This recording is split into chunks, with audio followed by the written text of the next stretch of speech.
Good evening, and welcome to the second day of the NFL Draft here on the College Football Mafia Network. I am your host, Moen. Hopefully to be joined by Wild Ute and Nate here shortly. Ute said he was going to be a few minutes late. I'm still trying to figure out what Nate's doing. But I want to thank everybody for coming in here tonight. We're going to talk a little bit about college football, 2014 playoff, uncapped resources, Miami AD retiring, being replaced by Brett Yormark's twin. That's a fantastic storyline. Good twin, evil twin. That's a classic one. We'll talk a lot about that. But while we're waiting for Ute and Nate, I want to get in here and say hello to some people. Let's go ahead and start out, and we'll see who is in the house. First is Buckshot Kid. You knew he was going to be first. He says, "Oh hey," at the CFB Mafia. Thanks for stopping in, Buckshot Kid. Jansen Roberts. Don't forget to mention that the SEC is under contract with ESPN for their conference championship game in their current media deal until 2033-34.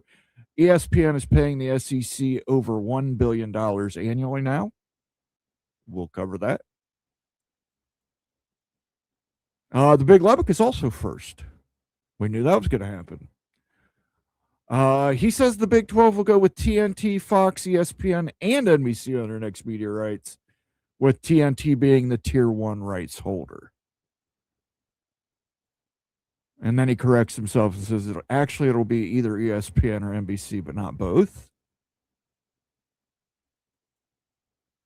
Kai OH says, I want all FBS conference champions to be in the playoffs, seeded 1 through 9 to include all group of 5 conferences. All playoff teams must be in a conference, no exceptions. Sorry, Notre Dame. Well, Notre Dame would have to join a conference then. Outlaw Sky says 5th, go Buckeyes. Absolutely. 5 Buckeyes selected off the board in the NFL draft so far. Caden McDonald slipped, and Carnell Tate rose quite a bit. It was an interesting first night of the NFL draft. I don't know if you saw this, but we did it. We covered it a little bit on the College Football Express last night, and it was we were certainly stunned by it. I did not have Arvell Reese falling as far as he did. I certainly didn't have Caleb Downs falling as far as he did. Movie Time Blues is here. He says, I would be curious to find out how the merger between CBS and Warner Brothers might factor in this case. Great question. Paramount Warner Brothers shareholders did vote to approve the merger. They did not give David Zaslav the big payoff he wanted. He was looking for $1 billion golden parachute. They did not approve that, which is pretty good because he has done nothing but ruin that company. Daniel Gygax is here in the house. Good to see you, Daniel. How you doing, sir? He says, hi, everyone. Antoine Johnson says, Brett Yormark's plan is almost complete. Plant his twin brother at Miami, then get the best ACC brands to the Big 12. And then he solidifies that he is just kidding and does his Go Devils forks up. Then we've got our friend Bob Swanger in the house from Penn State. He says, hi, everyone. Good to see you, Bob. I don't know if you're paying attention to the Penn State picks in the draft, but I had one in the first round I saw. Then Fergie's here. He says, Sco Buffs, hope everyone had a great week. Mosito says, yo, yo, yo. Good to see you, Mosito. Or Mossy Talks, as Greg calls you. Skaven, yes, says, good evening, gentlemen. It's just mowing right now. We're waiting. David Savanosh says, good evening, Moen. Good to see you, David. Clint Moses says, holy smokes, head on a swivel. Oh, wrong show. You can still say it here. We don't mind. Michael Smith says Stanford upset number 1 Oklahoma in the 2026 National Collegiate Men's Gymnastic Championship on Saturday, adding another title to the most remarkable streak in college sports history, 50 straight NCAA team national championships. So I take it, Michael, from that you're saying that it's 50 consecutive. They're not for gymnastics, but I mean, if they've got 50 straight gymnastics ones, that's fantastic. But clarify that, Michael, because I mean that has to be one of the most dominant performances in college athletics. Okay. I was unaware of that, Nate. So let me send a link out here. Nate will not be joining us. He is ill. So let me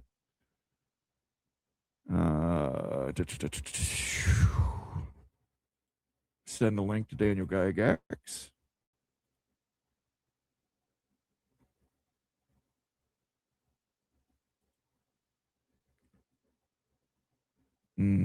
That would have been essential knowledge for everyday living.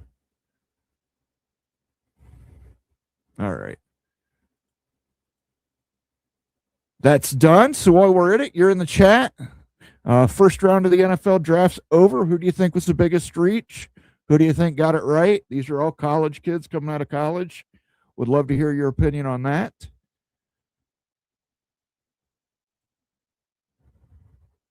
Until Ute gets here or Daniel gets here, one or the other.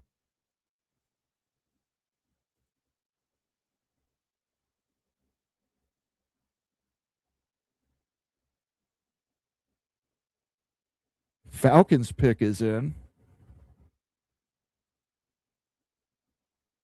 I apologize. I was not planning on emceeing the show tonight.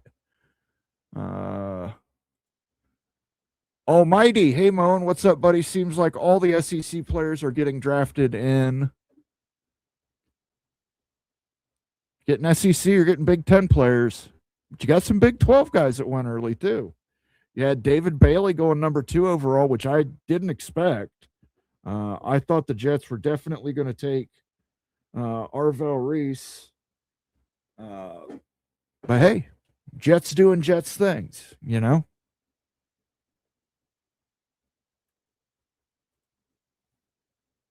What's shocking is the SEC only had one top 10 pick last night. Listen, Antoine, I mean, I could come on here and brag and say Ohio State had 4 in the top 11, but, you know, I'm not the kind of guy that would gloat like that.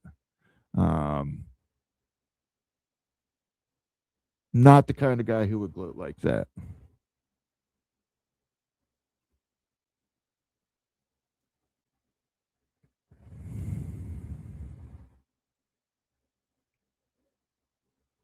I'm going to pull up the draft here. Take a look at it. Picks should be credited to all their schools. With the transfer portal, that's a great point. They just picked up the Cincinnati. I'm a Cincinnati Bengals fan. They picked up the kid from Texas A&M, the edge rusher, to add to Shamar Stewart, who was the edge rusher they picked last year. But that kid played his first 3 seasons at Bowling Green. So a little bit of a homecoming for him.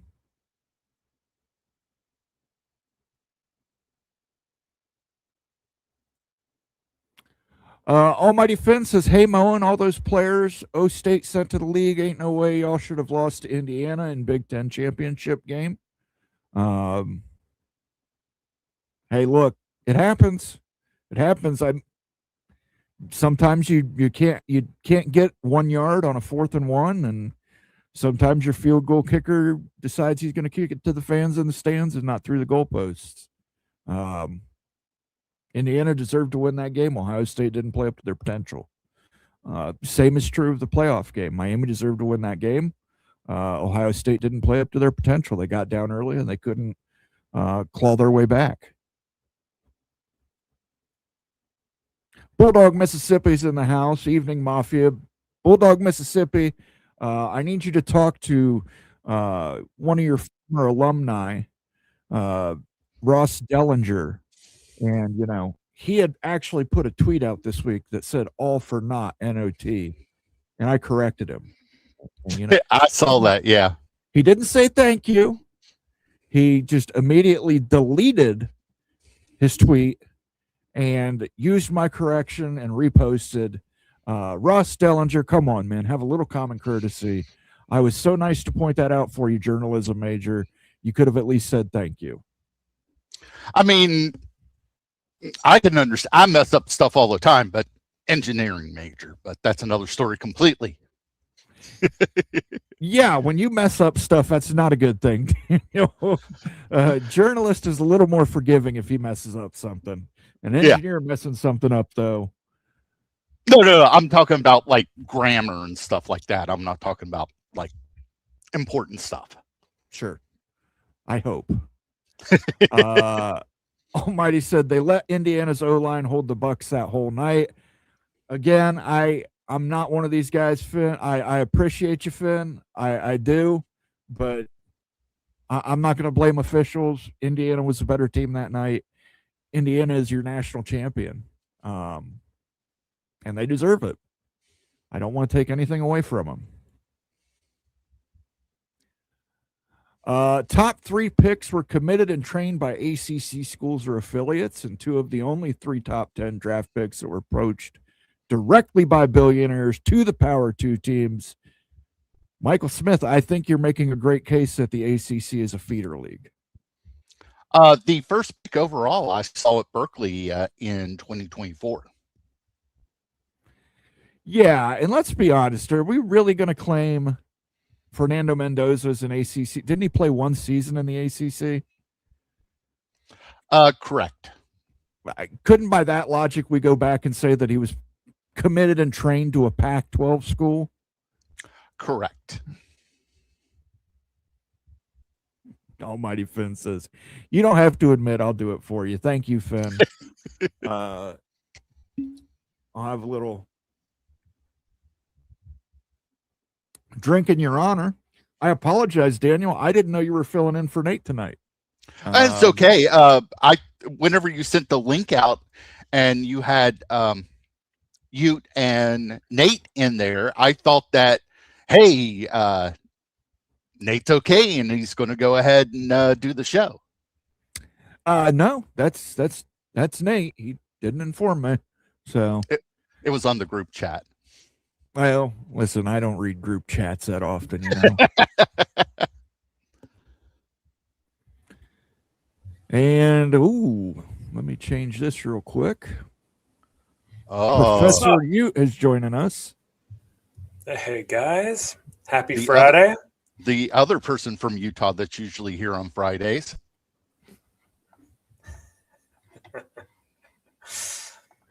Both graduates of ACC schools picks number 1 and 2. Again, Mike, you're making a great case among the ACC is a feeder league for the Power 2. David Sabinosh wishes you a good evening. I wasn't planning on MCing tonight, so it's kind of a little blindside to me. I guess I should have read the group chat. But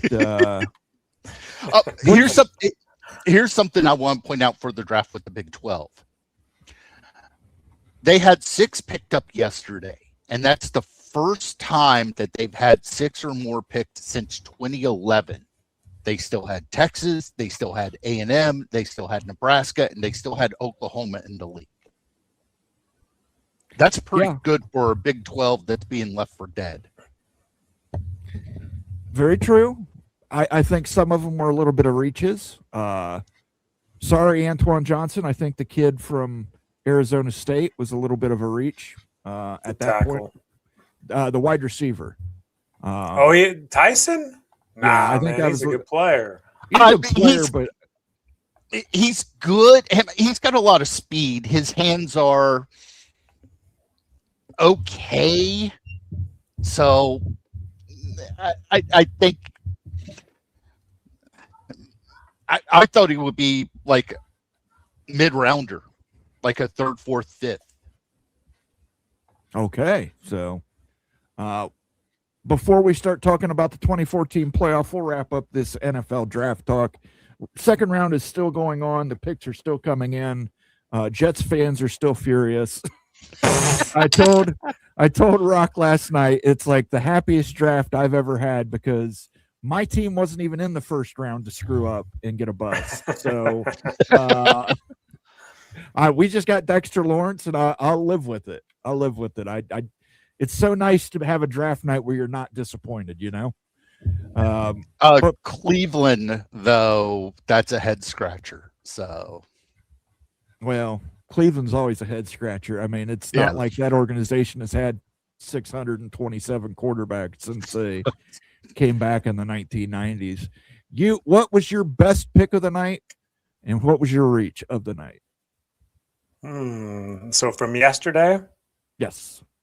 Yeah. So that would be the Chiefs pick, Mansour. I think that he was a huge reach at number 6. Chiefs trade up to number 6 to get the best cornerback in the class when he was probably 11th or 12th best player available. Could have easily had them at 9. Delane Mansour.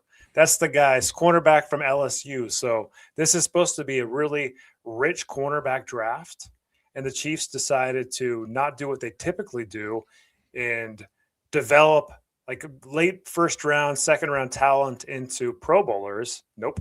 They decided to go up and get the best cornerback in the draft to replace the guy that they traded away, Trent McDuffie, the all-pro Trent McDuffie, to another team. So not loving that. I thought that was the biggest reach in the first round. Chiefs stupidity, moving from 9 to 6 to get a cornerback. So who did the best? Oh, man. I think that looking at the Giants draft, the Giants had a good draft. I really love the defensive line they're building there with Reese. Gosh, man, I love that. That kid, what do you think about that kid? That kid's a stud, right? I think that kid should have went number 2 overall. And I like David Bailey, but I think Reese is a more versatile player, but I'll get to that. Let me get Daniel. We'll give your best pick and your reach.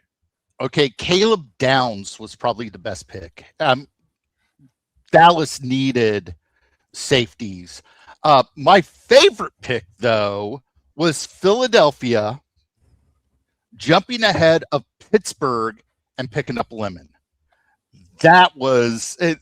The Steelers were on the phone with Lemon because they thought Dallas was going to pick somebody else, saying, hey, congratulations, you're going to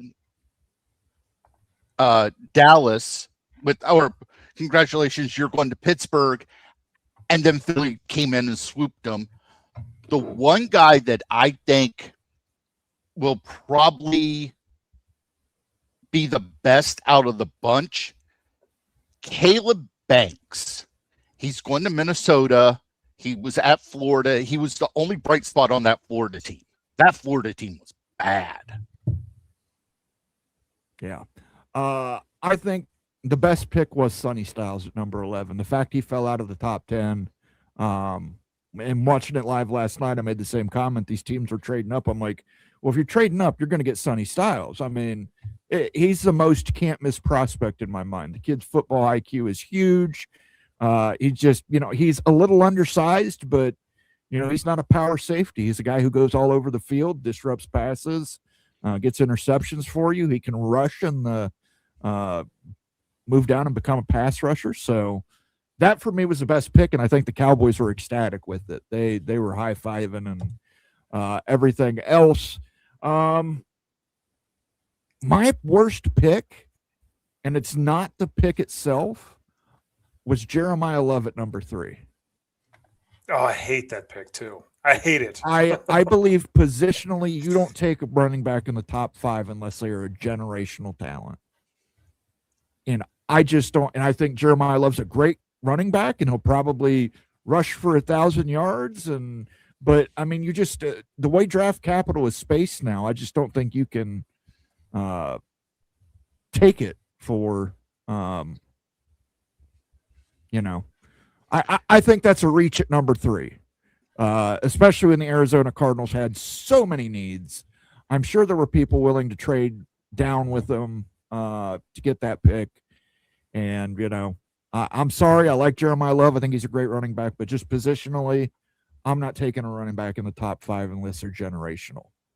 When you don't have a quarterback and you've got a billion needs like the Cardinals, oh man!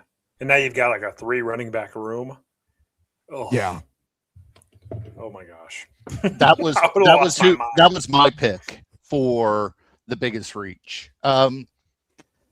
I'll be honest with you, with the way running backs have been in the NFL, I wouldn't say that they're big, they're very interchangeable, but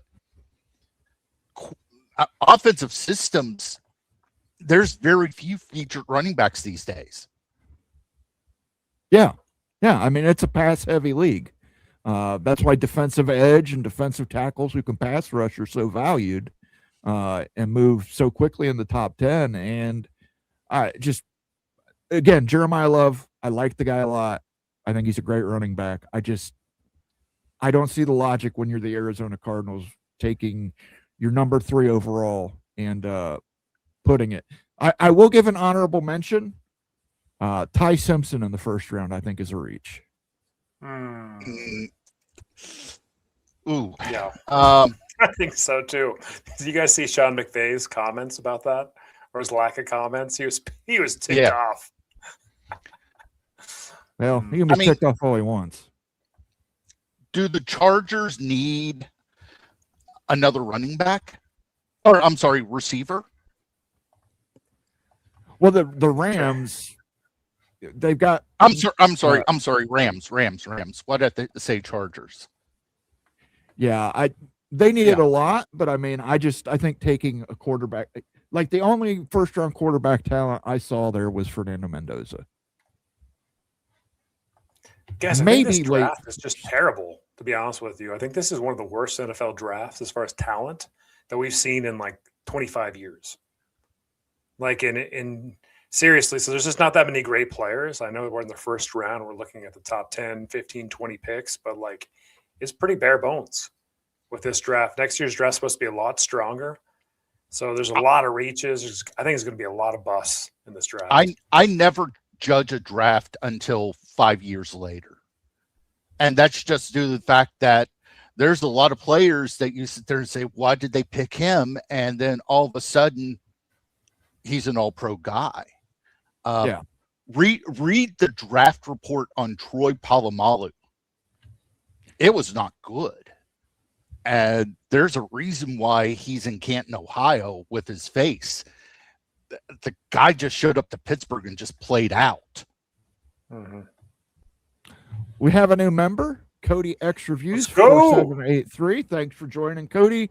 And then he immediately has a request that we add an NC State shout out. I will give you the Wolfpack sound. Also, Moen, please get the NC State red and white song on the soundboard.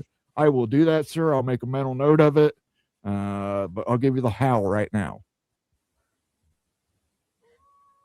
Once I turn up the volume on this, I'll give you the howl. Give me a howl. Howl him.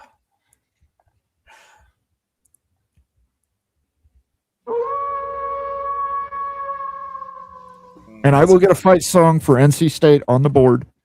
NC State, if you guys didn't catch the members only video from yesterday, check that out. See where NC State falls in the Big 12 institutional value scorecard. I think you'll be surprised. I'm not saying they're going to the Big 12, but I think you'll be surprised on how strong a candidate North Carolina State is as a candidate. Extremely strong. Hey, guys, on this NFL draft topic, I want to share screen here, Mo, and I've got something from like my X feed that I caught today. I don't want to get us tagged for this live stream. It's about a 1 to 2 minute video that's really good stuff that gives a lot of insights on like what's going on with NIL and the back end of the draft. Can we play that, you think? Yeah, I think so. If it's on X, it's usually not. Let's see if it comes through here. Like, I hope the volume comes through. I'm not sure if it is or not. Let's try it out. If I play the volume, let me know if you can hear, okay? I talked to an NFL scout last week. Yeah. And I think he told me the same thing last year, but last year it was like rounds 6 and 7. Now it's rounds 4 through 7. What do I mean? Last year, rounds 6 through 7 wiped out from NIL. This year, rounds 4 through 7 wiped out from NIL. So as you watch the draft or hear about the draft on Saturday, rounds 4 through 7, know that NFL scouts are looking at a crop of players that is weakened significantly by NIL. In other words, a lot of the players that would be 4th to 7th round picks have chosen to stay in school rather than go to the draft. A lot. And the reason is money. Think about what I'm saying and let that sink in. The reason is money in college versus the NFL. If you're a low round NFL draft pick, you get a bonus, a couple $100,000 in the lowest rounds, maybe $400,000 to $500,000 in the 4th to 5th round, and then a salary if you make the team, which is nothing guaranteed. And if you're a low round pick, making the team is about a 50-50 proposition at the bottom of the draft. If you're a 3rd or 4th round, sure, you're going to make the team, or certainly a 3rd round. But players are choosing to go to college where they don't have to make the team. That's already done, and they have relatively guaranteed earnings in NIL. So crazy. This is from the Ross Tucker podcast. And so that's just a tweet that he put out today. Thought it was super interesting too, to kind of learn a little bit more about the depth of the draft, right? Like the feel again was that this draft was a pretty weak draft. We'll see how it turns out over the years. But to say from scouts in the NFL that rounds maybe 4 through 7 are way less talented than years past because players are staying longer in school is crazy. So you wonder why all the trades happen in the first round. I don't know if you guys caught that, but there's oodles of trades. I think it's because of this reason right here, this concept that people are trading up because you want to get top 3 round players because everything else is dry as a bone. So basically your later rounds are not talent-wise what they used to be.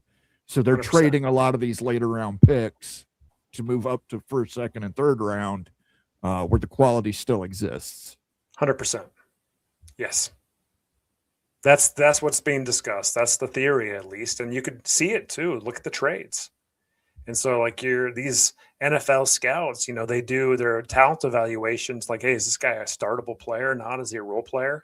And like, you want those type of guys. You don't want just depth pieces and stuff because you've got a 53-man roster. So you make the moves. And if you got a lot of mid-round, late-round picks, you're going to package them to get up. I think we're going to see that more in the future too in the NFL draft. But here's the other thing. You're looking, I can't remember when I brought up, probably like 6-8 months ago. With the rookie wage scale, you're still looking, I want to say it's like it's like 160 is where the cutoff is for $1 million a year. And that's a guaranteed $1 million for 4 years is the way that they do the rookie wage scale. So you're looking at rounds about 5-6 is whenever that cutoff point about hits. So if you could stay in, let's say, that you've got talent, but you don't have high round talent with the NFL, stick around a couple more years. 100%. And it's guaranteed. Your NIL contract is guaranteed. Almost sometimes. But like, yeah, it's like the guy said too, like there's no guarantee you'll make the team if you're like a 5th, 6th round pick. You might not even make the team. You might be on a practice squad, right? And, look at some of these kids that have transferred that would have been 5th and 6th round picks. They transfer into better programs. Oh, here comes Pat McAfee. I'm sure they love him. They transfer to better programs. He grew up in Plum, Pennsylvania, just north of the city. I mean, yeah, but he's through and through. But, they pick, these kids could come to the kid from Bowling Green who went to Texas Tech is a perfect example. He goes to Tech. If he came out in the draft this year after playing at Bowling Green this season, that kid ain't getting picked in the top 3 rounds of the draft. It was because he went to Texas A&M. It was because he could showcase his skills. It was because of all that he got selected in the 2nd round. So I think the transfer portal is playing a significant impact on it too. because you're seeing some of these guys at smaller schools who may not have got the rub, and that's not a Deshaun Watson joke, may not have got the rub, and I had to take a Let's shot go. at the Cleveland Browns. They may not have got that rub, and they probably wouldn't have got selected as high as they did. So I think transfer portal is playing a part too. So how many games on TV does Bowling Green have on average? Maybe 1-2 action games a year, if that. they're probably going to get more now that Eddie George is the head coach, because that's a storyline. True, but even then, you're not getting on TV a lot. You are A&M. Mark Bowman with the $10 super chat. Let's go. I will be attending Iowa's spring scrimmage tomorrow. Anxious to see Lendon Phillips Jr. transfer at running back from South Dakota, who led the FCS with 1921 running yards. Again, I think that's a great point. He's leaving an FCS school. He's coming to a Big Ten school. He's going to get a lot more exposure. Does that move him up in the draft for next season? So, and Iowa's got monsters on the offensive line. So they're going to make holes for that kid. And, somebody might pick him in the top 5 next year, and I'll disagree with that as well. Iowa's win total for this year here, guys. This is per FanDuel. 7.5 wins. Are we over or under on 7.5? Mark, what are we doing here? I'm taking the over. Oh, I think I am too, definitely. We've gone through the schedule once. We can do a reminder refresh. Yeah, I'm trying to remember Iowa's schedule off the top of my head. I know they got Iowa State, and Iowa State's going to be a rebuild. I know they got Minnesota, and here are Greg, their swing games. Yeah, let me read these off to you, Danny. Okay, so NIU at Kinnick, win. Iowa State at Kinnick, win. Northern Iowa at Kinnick, win. So they're 3-0, and they're at Michigan. Oh, at Michigan. And I think Moen said that Michigan was going to lose this game. Moen, I did. I did. I think Michigan, even from looking at their spring game, and I'm not going to overreact to the spring game, but I think Witt's got to put his system in play there, and I think it's going to be more rebuilding than people think. Okay, so we got a loss there. Are you with that, Mr. Gygax? Do you think that they can win? Or okay, so we're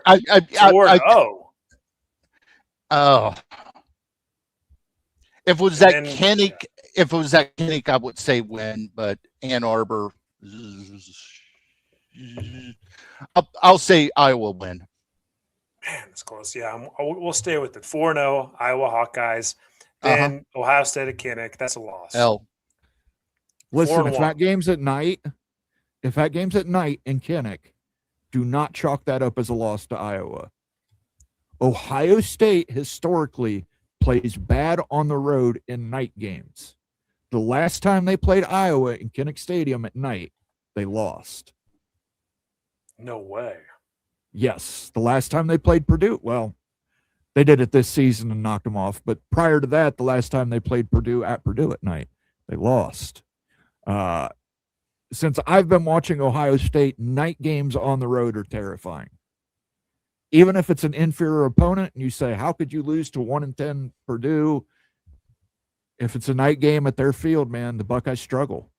So be interesting to see when that game is. Is that a noon game? Is that a 3:30 kickoff, or does NBC get that as their night game? It doesn't say yet. Yeah, we don't know yet. So it's probably going to be big noon. Probably. If it's big noon, I'm a little less afraid. But if it's at night at Kinnick, and Kinnick's a hard place to win at, just period. Not even just at night. So the way this game's setting up, I mean, Ohio State's going to be a top 3 team. Iowa, we're saying that they're going to go undefeated. They're going to go into this game at 4 or 5-0 after beating Michigan. They're going to be top 10 too. This game was going to be the premier game of the week, maybe. So you're thinking big noon for sure. There's no way it's going to get a night game, Mo. And we talked about, big noon is the big time slot for Big Ten. So I'm almost certain it's going to get big noon. But anyway, just kind of continuing with this conversation here. So Iowa, 1 loss between the swing of these two for sure. Yeah. So let's say 4 and 1, 2, 3, 4-1. I think they lose at Washington, guys. The following week, Ohio Yes. State, Michigan back-to-back at Washington's a loss. Yeah. Moan? I think I say Iowa's they going to be lose. good this year. I think Iowa's going to be good this year. They may lose to Ohio State. Washington's going to be a tough game. At Minnesota's going to be a tough game. Wisconsin will probably be a win because it's at Kinnick. Northwestern, that should be a win. Purdue, that should be a win. So Illinois is going to be tough. We need to see how their new quarterback fares, but their defense is really good. Nebraska, that's a win. how in the world is it 7.5 this line? I'm looking here. Looks like a 10-win squad, maybe 9 or 10 wins, right? Because it's all about who puts money down on what in Las Vegas. 7.5. That moves the That's got to lines. be the worst line. I mean, we should smash that as a channel. Mo, we should take anything we get from the channel over the next couple months and smash it on Iowa. Freaking do go over Right. 7.5. Right. Let Moen gamble the money away. That's the narrative you want. Let's double down, baby. 7.5. I wouldn't mind doing that if we donated it to charity. Yeah. But you know, then I feel bad when we lose and charity doesn't get the money. So let me play a little Iowa fight song for our friend Mark Bowman here.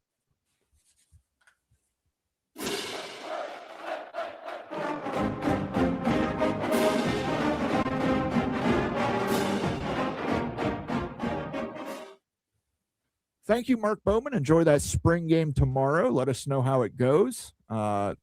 I always love spring games. I didn't go to the one this year because the weather was not cooperating. But now in Ohio Stadium, I don't know if you saw this, the concession stands now allow you to round up for NIL. So a lot of places have started doing that. Yeah. So if your beer is $7.15, which a beer, that's probably what it costs at Ohio Stadium right now, they will let you round that up to $8 to get the remaining. Yeah. You can get a beer for less than $8, right, Mr. Gygax? Moen, seriously? Story time with Dan. In 2024, I was there with my brother. We were at a minor league game in Charleston, West Virginia. And they had what they call Thirsty Thursday, $1 beers. They were basically 8-ounce plastic cups, and I think it was Miller Lite that was in it, or whatever, Natty Light. My brother drank 8 of them because he said that he pays more than that for his beer whenever he goes to games in Atlanta. Yeah. $1 beer, like in a less than $8, $7 beer. You guys are crazy. Out here in Utah, do you know how much a beer costs? You know how much a beer costs in Utah at a pro game? 10, 15? $15, man. Yeah. 15 for like this 3.2, 4.0 beer. Yeah. All the sporting events around here, it's like Stanford, I want to say it's 10 for a 16-ouncer. I can't remember what it is at Berkeley, but I think it's the same price. I think it's the same concessionaire. I always smuggle in whiskey, so. CFB peek around the corner with Greg. Greg is so cold. Greg is so cold that a family of penguins has adopted him.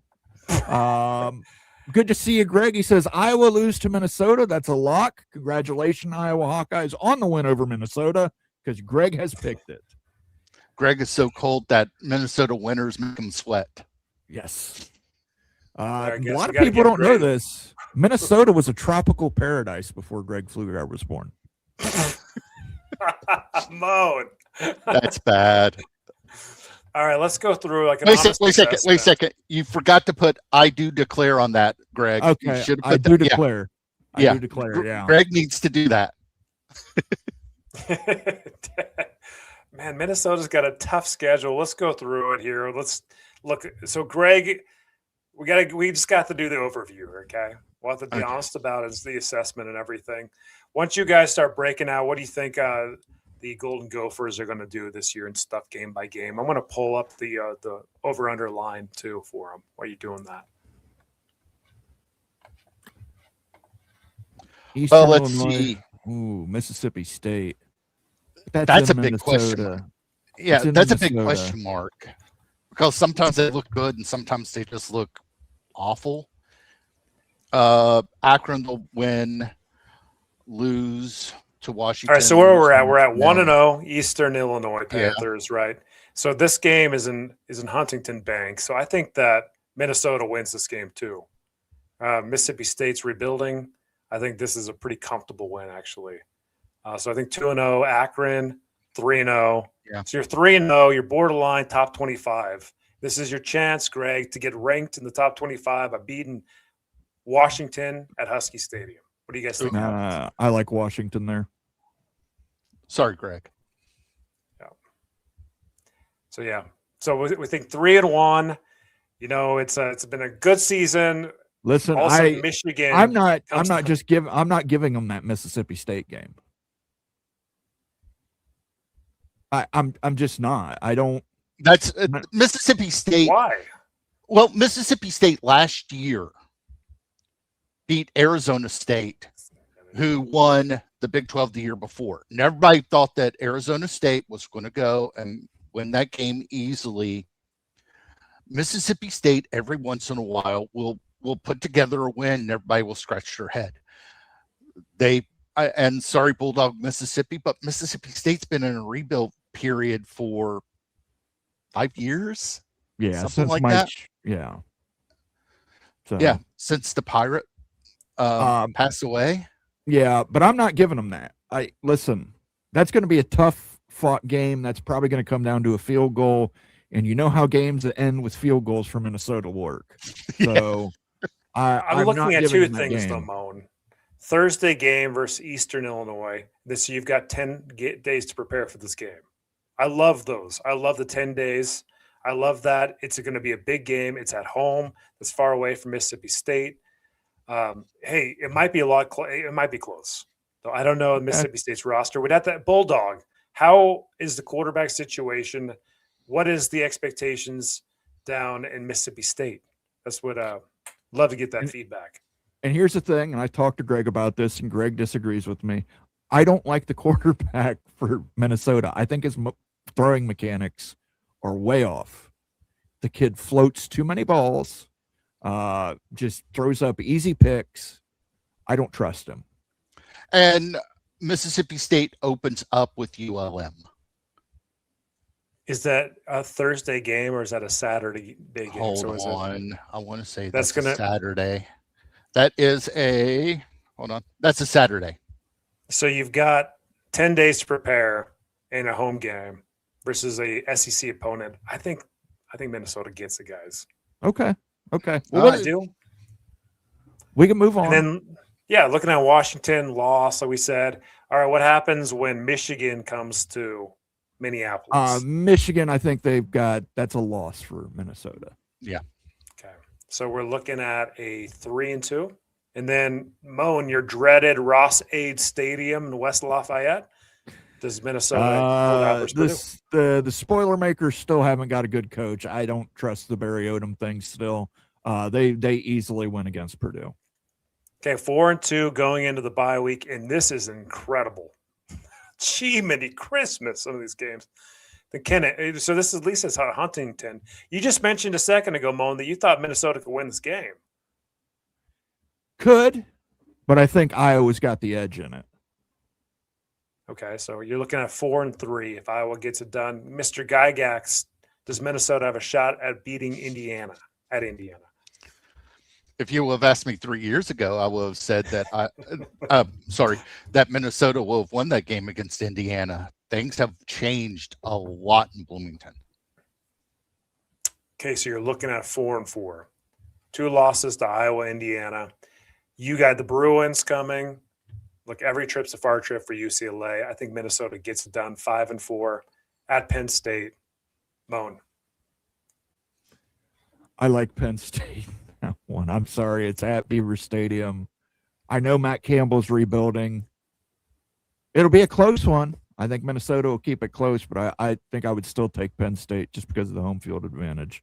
Same. Okay, we're sitting at 5-5, and Mr. Gygax, Northwestern at home. I'll say Minnesota because I think PJ Fleck will get it done against Northwestern. And then last game, the Axe game at Wisconsin Badgers. Is Fickell going to be around? I don't know. I'm going to give this game. Oh, man, that's close. This is a toss-up. I'm giving this one to the Wisconsin Badgers. I think Luke Fickell, he said it the other day, backs against the wall. This is a must-win game for him. So, yeah. And we'll see if Wisconsin's quarterbacks can stay healthy this season. That has been an issue with them since, Fickell took over. I still Minnesota's over-unders 5.5. We've got them at 6 games, guys. Okay. I still don't right there. I still don't see if Fickell is 6-6, he's gone. I don't see them keeping him with another 6-6 season. We'll have to see how Wisconsin does because Evil Badger Ryan Willie got some good news this week. Good to have you where you belong, Ryan. Wisconsin wins the Heartland Trophy this year. So he's winning the trophy. He's calling his shot. They're winning the Heartland Trophy and the Axe. Wow. Ugh. Yeah, but here's the question for you, Ryan. Will Fickell make it through the whole year?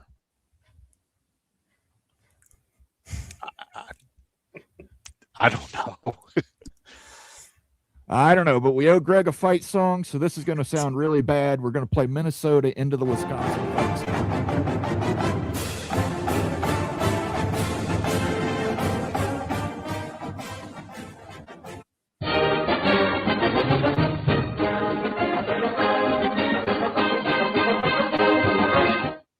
Thank you for the $5 super chat, Evil Badger. Good to have you back where you belong. Peek around the corner with Greg Pflugar. You guys make me look like Greg hot knife through butter with these awful Gopher takes. Okay, Greg. We gave the Gophers 6 wins. To let you know, Greg is doing the watch party for the Minnesota spring game. It's going to be a lot of Gopher propaganda, and I wouldn't expect anything less from Greg on Gopher propaganda. Yeah, it's easy to overreact on spring games. Greg, look, hey, man, prove me wrong. I don't think you've been above 500 since you started the channel, buddy. I have been above 500.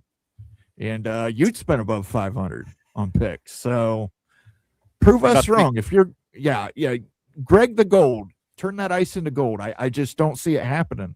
Not to be confused with who won the poll last year. Yeah, I mean, Greg's so cold when he passes gas, it's wind chill. Oh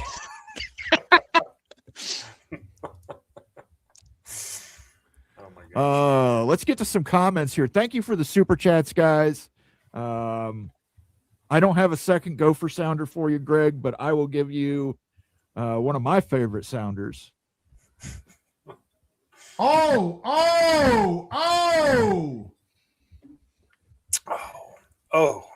it's beautiful. All right, we got a lot of comments started here, so I'm going to get to the comments tonight. Hey, Mo, can I ask you a question, though? Sure can. Before we get to the comments. We've heard some really good fight songs from Big Ten schools. You have a bunch of them in the sounder board. Love Minnesota. Love Wisconsin. Who has the best and who has the worst fight song in the Big Ten? Best fight song is Ohio State. Worst is Michigan. Stop it, Moen. Leave those two out. Who else? All right, those two are removed. Give me if you can think of it, give me the top 3 best fight songs in Big Ten and the top 2 worst fight songs in Big Ten. The best, if you remove Ohio State, I think is USC. Yeah, definitely. That's just iconic. Worst would be probably Northwestern. I've never even heard it. Exactly. I don't know it either. That's why it's probably the worst. The Purdue thing, at least with the Purdue fight song, they have that big ass drum. So it's memorable because they're banging that huge freaking drum. But Northwestern, I couldn't tell you Northwestern's fight song. Couldn't tell you what it's named, what it sounds like, because you rarely hear it played even in Northwestern games. They would have to score. They would have to score point. Yeah, I mean, and that's just me. But like the best, I would take USC number 1. I'd probably put on Wisconsin number 2. Yeah, and then I'd put Northwestern as the worst, and probably I'm not a fan of Michigan State's fight song either.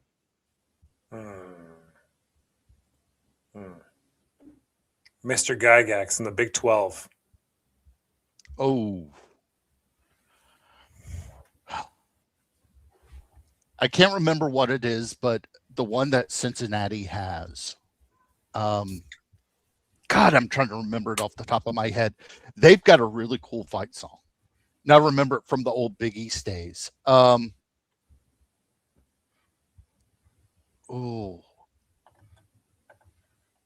It's the only one I could think of off the top of my head. I'm not going to say WVU's because that would be cheating. But God, I'm trying to remember Cincinnati's fight song off the top because it was really cool. I've heard it a couple of times with WV playing Cincinnati. All right. Greg Flugar says, but the Gophers are always above 500. Good grief. This is Minnesota expectations. If you can get above 500, you're sound and secure. And I get it, and we've talked about it. Glenn Mason led them to some bad seasons. Jerry Kill had a couple bad seasons there, but they're willing to take 500. So PJ Fleck is the Mike Tomlin of the Big Ten.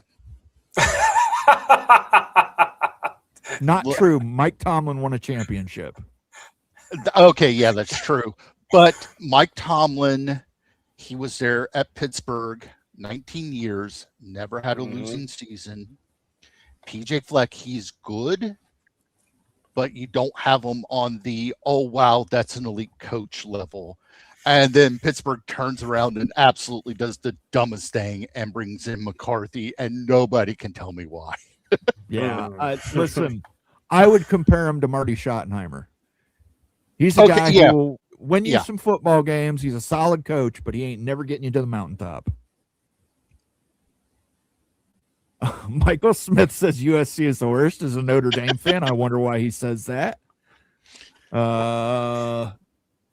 Evil Badger with another $5 holler. He says Badgers go 7-5 and then 8-5 after a bowl win. Ryan, let me ask you a question. Is that enough to keep Luke Fickell, or do you still want him gone? They did get a good quarterback this week. They signed I forget the guy's name now. Polish name, but I can't remember what it is. He used to play quarterback there at Wisconsin. His brother did. Thank you for that super chat, Evil Badger. We'll see, guys. Let's count down the wins for Wisconsin too. Okay. Man, what a game! I think Ryan say, "Aren't you going to this game, Ryan, at Lambeau?" At least last I talked to him, I think he was going to that game. I think he's going to try to. Oh, that'd be awesome! What a game! Notre Dame at Lambeau, Wisconsin. Yeah. Oh my goodness! So that's going to be an L.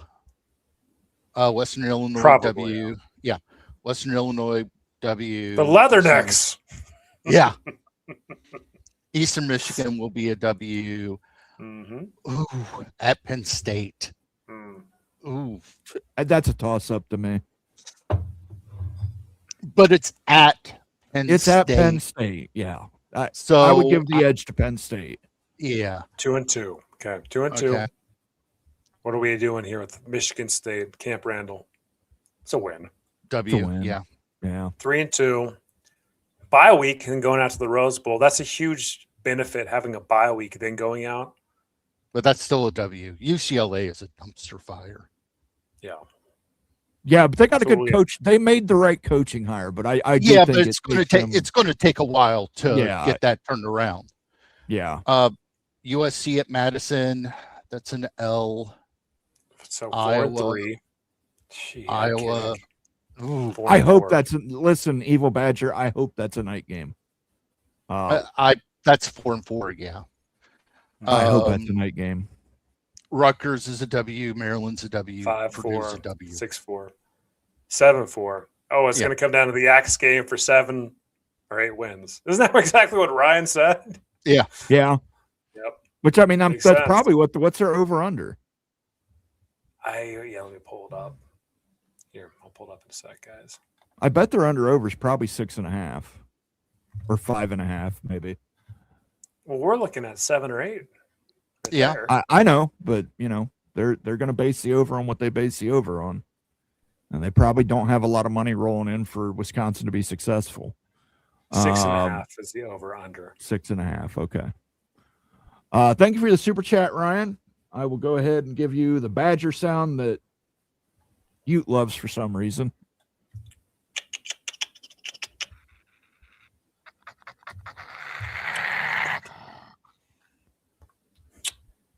And then we've got a $5 holler from Becky Go Huskies. Just got in. No idea what's going on. No Big Ten expansion without the Citadel and a hot dog stand from New York City. I've never been drunk enough to eat a hot dog in New York City. Don't. Yeah. Don't. Hot dogs in New York City are delicious, guys. Come on. That water Best has dogs. never been changed. Yeah. Yeah. It's like Samuel Jackson says in Pulp Fiction, sewer rat may taste like filet mignon, but I'll never know because I wouldn't eat one of the filthy motherfuckers. I'm not eating a hot dog in New York City. I don't trust it. But Becky, congratulations. If your stomach and colon have survived that, thank you.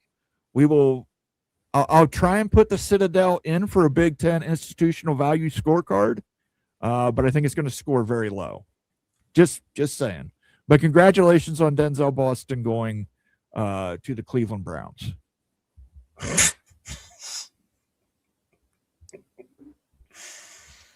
Poor bastard.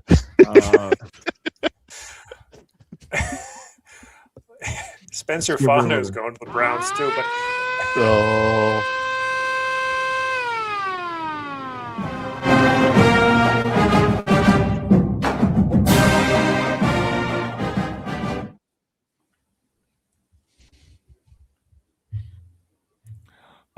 Best conference fight song. This is a good idea for Wild Ute University. Also do best ACC stadiums video. the fight song idea is really fantastic. But that's so subjective. You can't Right. quantify It's going to come down to personal preference. Yeah. But Like whenever the stadium video that we did for the Big 12, we Yeah. had metrics. Fight Right. songs are tough. the stadium. We need to refresh some stadium videos, though. We Yeah. need to refresh Big 10 and Big 12 with the tops and the worsts. And the ACC deserves a stadium video too, maybe like the tops and the worst. I haven't broke it down yet, though, for the ACC, who has the best home field advantage.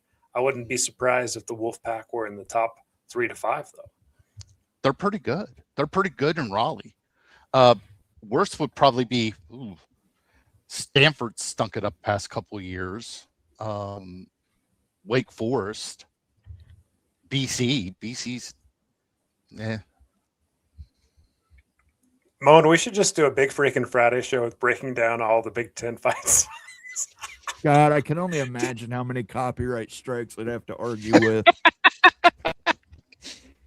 Let's not. And Nate keeps wanting me to add tequila from the Washington band, and every time it gets hit with a copyright strike. Buckshot Kid says UCLA could win at least 8 games. Fair enough. Ryan says that big. Fickle would keep his job if he goes 7-5 or 8-5 with the bowl win. Okay.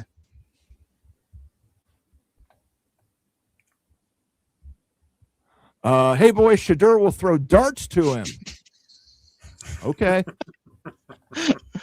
I'm sure the Browns are going to take a quarterback in this draft. I mean, it's dumpster tradition. fire. It's tradition. Becky Go Husky says all 5 starting wide receivers from UW in 2023 have been drafted now. That was a Wow. good team. No, you got to remember. They played Michigan for that national championship. That was a good team. Oh, the Pac-12. Cheers to you. Cheers to you, the Pac-12.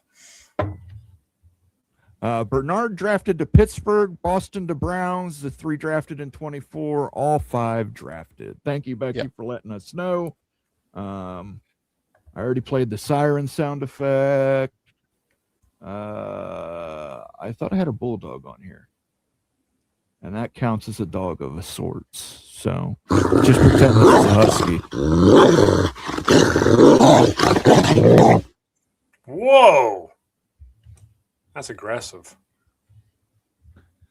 Again, Ryan says, because of what happened, I didn't renew my season tickets. Dang it. And then Fergie wants to let us know the Pac-12 had 9 first-rounders, technically. Yeah. And I'm sure that that's going to make them. Wow. Rams just got Max Clare, the tight end out of Ohio State. So the Rams are having a little bit of a draft here. But I still think Ty Simpson is a reach.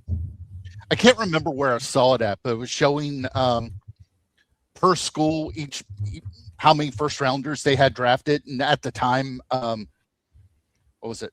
OSU had 98. I mean, yes, just ran away with it. Yeah. Yeah. I think we surpassed 100 yesterday. Okay. I forget what the timeline was, but yeah, we were neck and neck with Alabama, so I don't know if we passed Alabama. Yeah. Becky Go Husky says Mendoza, Ward, and Williams were all first overall picks. All 3 played and started in Pac-12 in 2023. They did. Wow.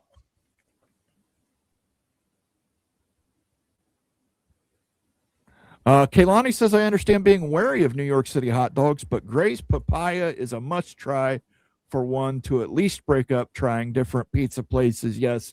How many pizza places are the original Famous Ray's? 17 of them.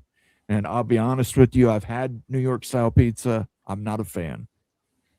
It's not bad. It's okay. It's okay. It's the way they make it seem, but I've long believed this. Wherever you're from, that's a pizza you're going to always compare every other pizza to. Yeah. Now, my daughter, for her senior trip, she went to New York City. They went to a game at Yankee Stadium. A bunch of kids went to McDonald's, and the people that they had that were like handlers were like, why are you not over there getting pizza? My daughter walks over there, $6, Coke, slice of pizza. She said, it wasn't bad.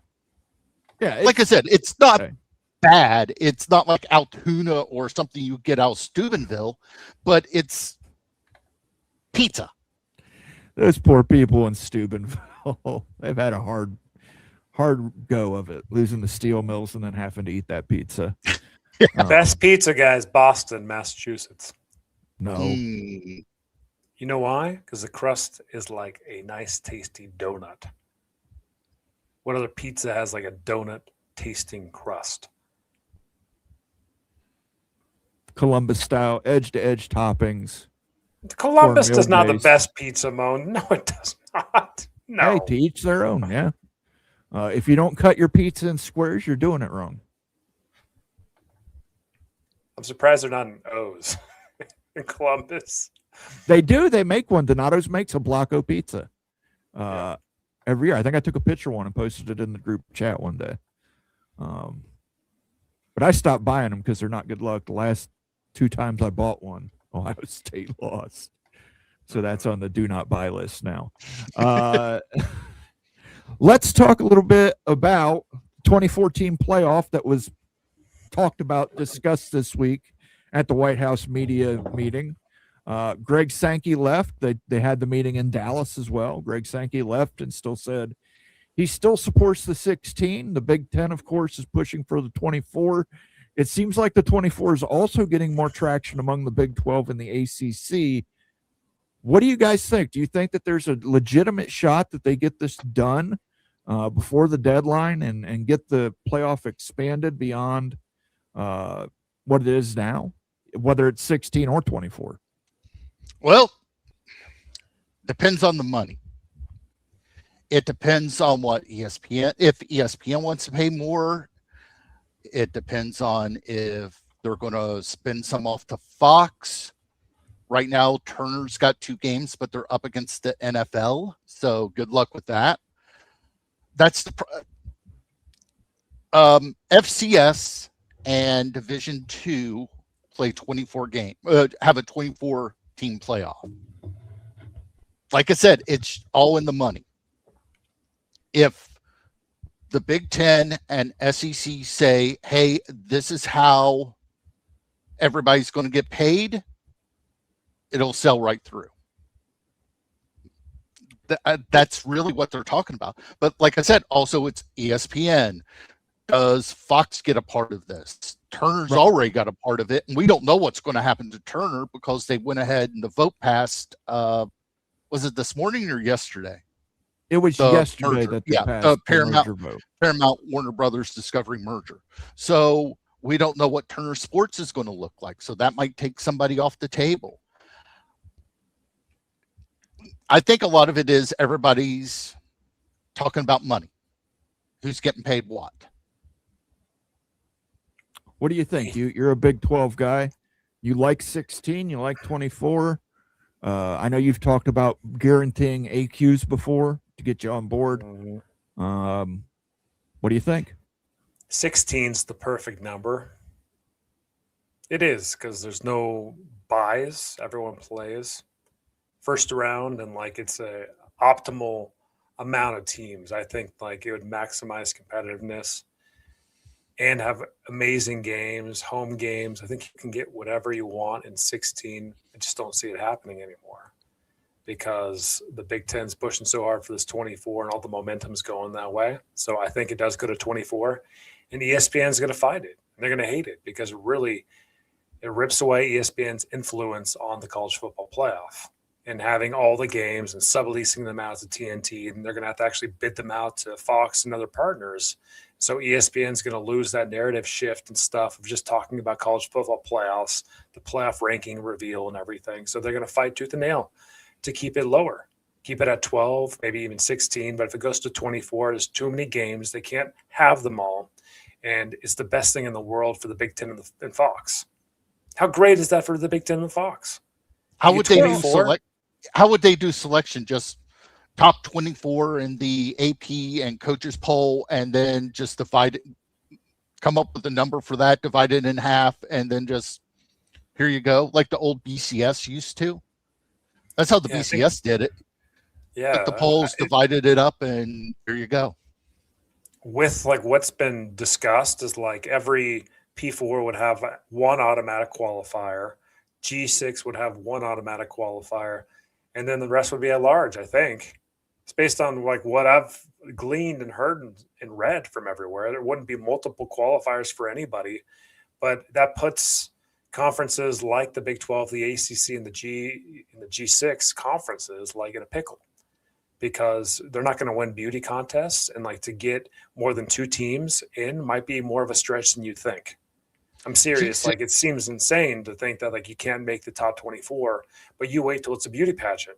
Then all of a sudden we'll see who gets in, between like a mid-level SEC team, not even a mid-level, like a bottom tier SEC team versus like the third best Big 12 there team. There should probably be I don't know about AQs, but there should probably be a cap on how many teams a conference can get in. That's great. That works too. That's a fantastic idea. Like, what do you think? Like 5 max, or what would it be? 6 would be a quarter. I was thinking 8. I would probably put the cap at 8. But I'm looking at this. I'm looking at this as future proofing, because these conferences are going to expand. The SEC is going to move to at least 20. The Big Ten's probably going to move to 20 or 24.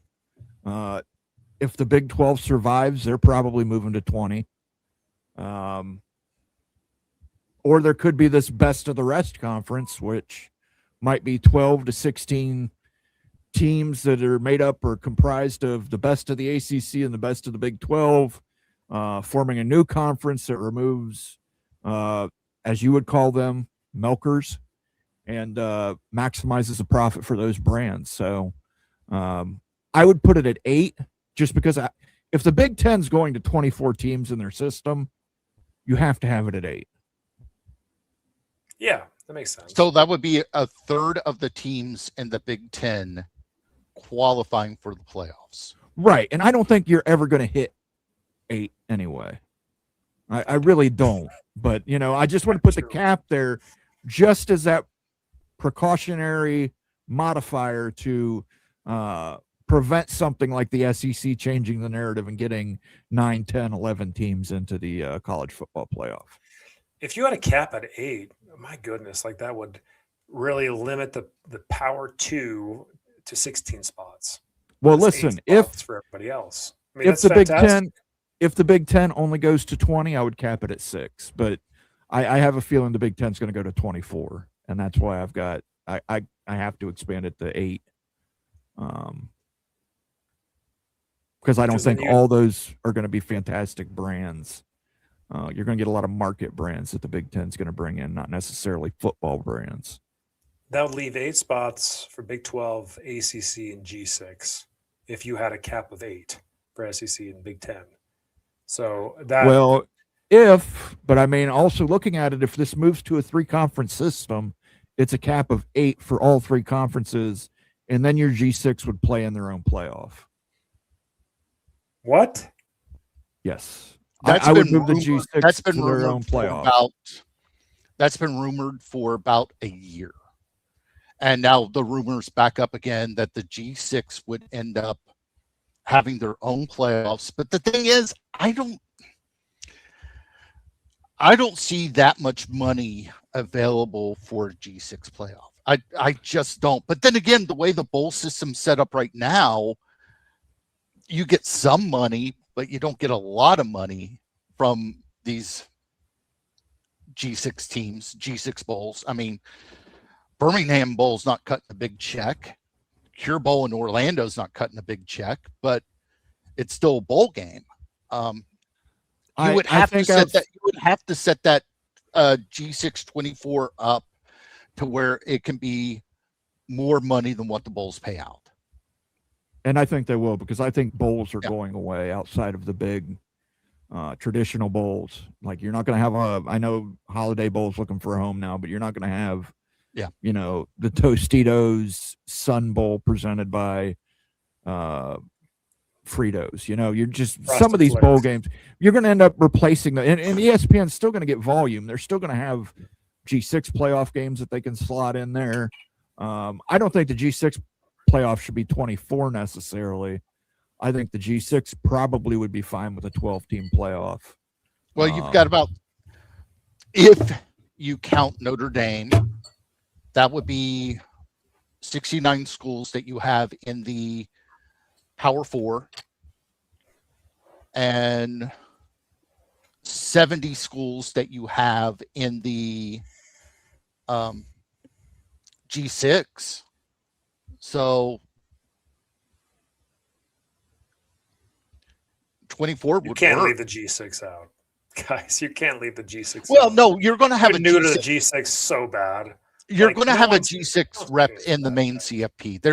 They have to do that just to keep the collusion down, just so that a conference gets paid, if not guaranteed 2 spots to the G6. If you've got 24, you got 22 spots for Power 4 teams. You can give 2 to G6. I want to see what the future holds, because like I said, if there's this third conference as best of the rest, a lot of these teams might be going down to G6, G7, G8. We might be looking at people keep bringing up super leagues and super conference. We're probably looking at a 3-conference behemoth here at some point. Yeah. Either do the ACC valuable teams get absorbed, and if they do get absorbed into the Power 2, then the Big 12 will expand, or those teams don't get absorbed into the Power 2 and they create their own thing, and that's going to be your 3rd conference. Now, there was discussion about making a 3rd division out of Division 1. So you would have Power 4, Group of 6, and then FCS.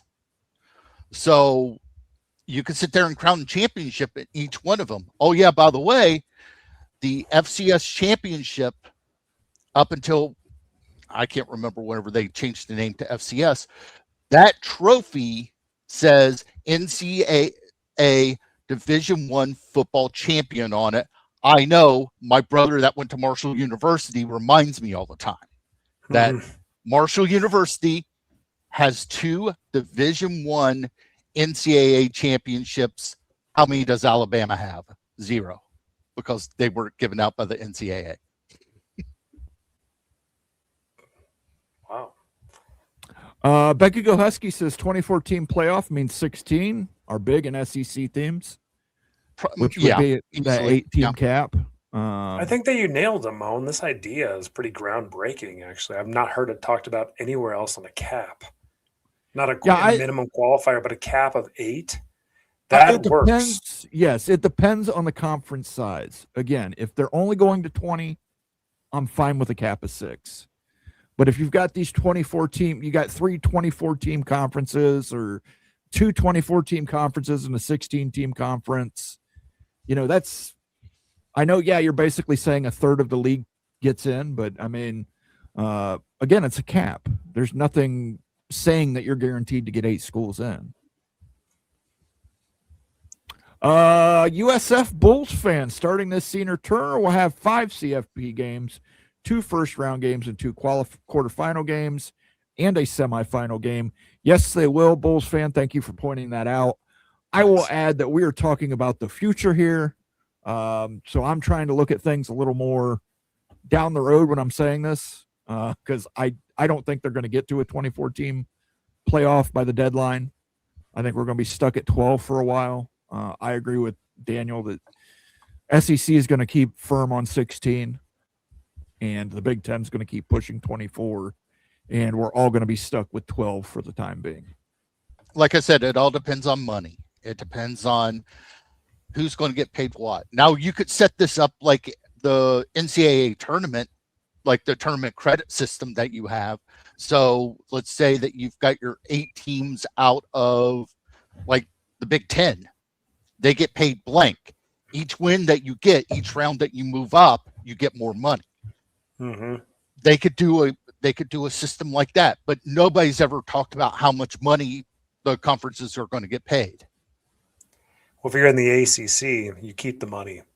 The playoff wins, you keep all that money. So Miami's keeping that money from their playoff run last year based on the Success Initiative, which is very advantageous for the Hurricanes, but like it kind of hurts everybody else in the ACC. But that's just how they do business out there, And that was done to help FSU and help Clemson, and they've done nothing since that came out. Yeah, the only one is Miami. Miami kept their mouth shut and benefited. Cost them nothing. Timothy Green, my brother in Appalachia. Hello, everyone. Please hit that like, subscribe, share, and comment. Thank you also very much. Good to see you, Timothy Green. I hope you're doing well. Yes, please. If from you're the other side of the hill from where I was from in Boone County, West Virginia. Yeah, Boone County. Thank you for the comment. Yes, as a reminder, please, if you're watching us, hit the like, share, subscribe button. We would appreciate it very much. We're going for 6K, Moan. We're really close. We're going for 6K by May. We may not hit it, but we'll do our best. We're going to do our damnedest. Bulldog Mississippi says 2014 playoff with straight seeding. Keep it simple. Sure. I think a lot of this that they're talking about is you've got seeding and stuff like that, but also I keep thinking that they're talking money. Who's going to get paid what? Because it all boils down to who's going to get paid what whenever they have these discussions. It boils down to me as who is making who is determining the seeding.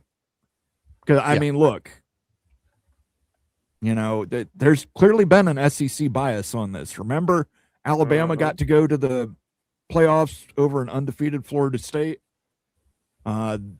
You can't tell me that wasn't because ESPN pushed that narrative over the top to get Alabama in and leave Florida State behind. Yes. LC versus the Earth. Good to see you, sir. I appreciate your super thanks on the latest member video. Greg Sankey doesn't hate a 2014 playoff. He just hates equal access. That too. Put a big enough check in front of him. I think that he'll agree to anything. ESPN hates the 2014 playoff. The SEC doesn't really care, but ESPN despises that. But Sankey hates equal access. True. It so nails. This super chat is so nails. He does, guys. Like it's and you know what? If you were Greg Sankey, if I were Greg Sankey, we'd do the same exact thing. True. Yeah, I mean, his job is to do what's best for the SEC, and right now, they are tied to ESPN, and they've got to do everything they can to protect ESPN. That's their cash cow. They got to protect it. Now let's hear my second favorite fight song in the Big Ten, according to me, not anybody else. But here we go.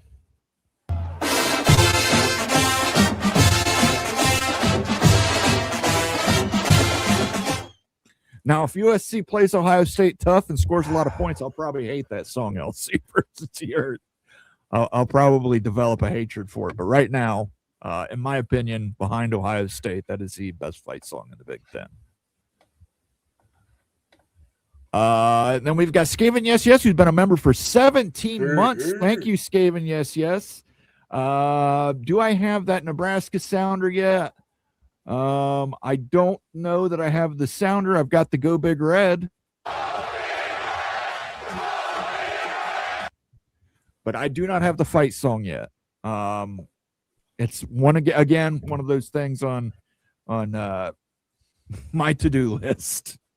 Guys, I've heard multiple times that going to a Nebraska away game as an opposing fan is one of the best college football experiences out there. It is. I've heard that they treat you so well and everything out there in Nebraska at Memorial Stadium that anyone that has a chance to ever go there, it's a must go.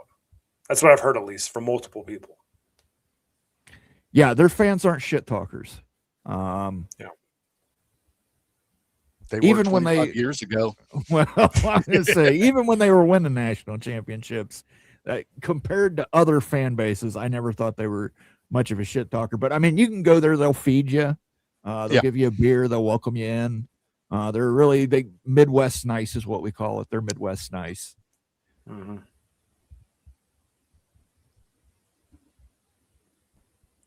Let me grab some more comments here.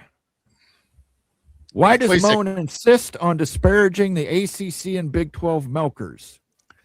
I'm just saying, I'm not disparaging them. I'm saying if you have to maximize your money, if you're forming a best of the rest conference, you cannot bring those schools along. They will drag down your money. So if you're forming a 12-team conference with Clemson, Florida State, Miami, Utah, Colorado, TCU would be in that, guys. TCU would be in it. In a top 12 or top 16? 16.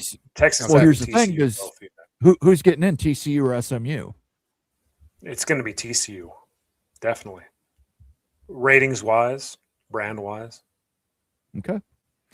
I'm not disparaging them, but you've got to maximize profit. So you've got to take some of those teams off there. You can't merge the ACC and the Big 12 and expect a huge per school payout. As it is, you're probably going to get unequal revenue sharing in a best of the rest anyway.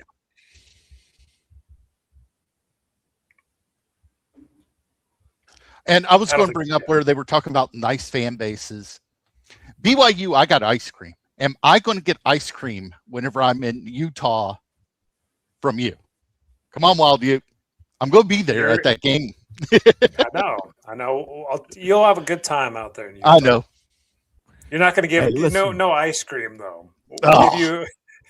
You don't drink beer, but we'll give you. No, I don't. We'll make it worth your while.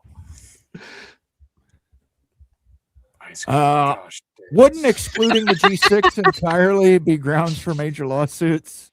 That's the reason why you have to include the G6, at least one or two spots. I'd probably say one has to be given to the G6, but they'll probably give two. Mark's Holy Grail's here in the chat. Good to see you, Mark. He says props to Ute for leaning to 16 teams. Hate to be a broken record, Moen, but 24 teams still has to prove it really will add more revenue in games. There are other options that dispute that. Keep your mind open. I keep my mind open. I'm just saying, I think you do make more money. Again, I'm looking towards the future. I'm looking towards 2030, 2031, 2032. I'm not looking for tomorrow. But I think you do get there with 24. But that's just me, personal opinion. Don't have any problem if someone's got a different opinion. 16 is like the best, most optimized playoff scenario for college football. No buys, home games. Are you going to put really no AQs and no caps? I think that you need to control that a little bit because of the beauty pageant nature of college football. So you can't allow just like no caps. You can't just push out the Big 12 and the ACC because of like the beauty pageant. That's going to just to be clear, that's what Greg Sankey wants. He wants 16 teams. Well, I don't agree with Greg Sankey and all the things, right? But 16 teams is ideal. I hate bye weeks, man. Bye weeks absolutely suck. Get rid of them, man. 16 teams play home games. Bye weeks, man. Get rid of those garbage bye weeks. They drive me absolutely nuts in college football. You have 3 or 4 weeks off. How asinine is this? I did a video 16. on it. Name another playoff in another sport in any country that you have a month off between games played. You don't. You don't. And that happens all the time with the way the CFP is set up. It's just 16 would make the best product. I don't think 16 happens though, because there's so much of a push for 24. And from like the TV perspective, taking influence away from ESPN is a huge win for a lot of parties, including Fox, right, and everybody else. There's reasons to go to 24, but they're not based on the quality of the matchups. 16 is the perfect system. 16 would produce the best games, the most electric games, but you can't just let it be a complete beauty pageant because you've got talking heads on ESPN and even Fox that are spewing just 2 conferences. That paints perceptions. It's unfair system. And I hate to say this, if it goes to 16, you need the Big Ten to be on board, and the Big Ten is not going to support caps. They may support AQs, but they're not going to support caps. So your idea, your own conference is blowing up this genius idea you had, Moan? Listen, they're not going to do that. They're not going to cap themselves because, again, they're looking towards the future and the brands that they'll have, and they're saying we're not doing that. It's a 2014 playoff. Surely a G6, G7 team would be ranked high enough to get in at least in a large. Sure. Now, in a normal world, if you go off the AP or coaches poll, yes, you will find a G6 team that will qualify. But this is a normal world. There are people that want to maximize TV ratings.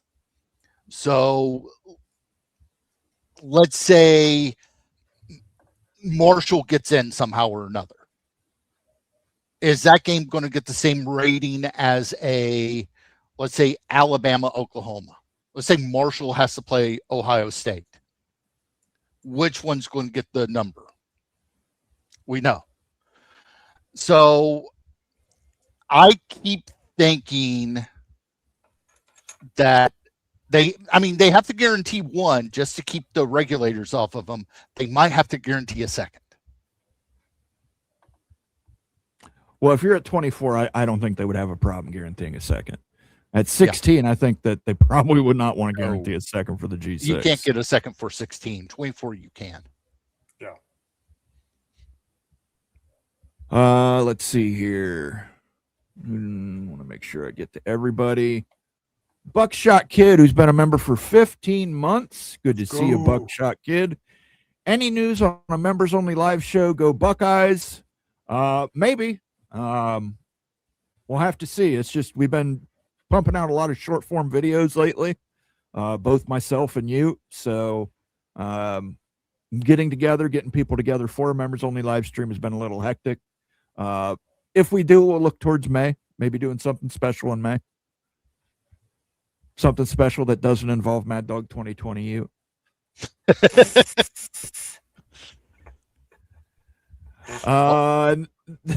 Then we got a Only super bottle chat here.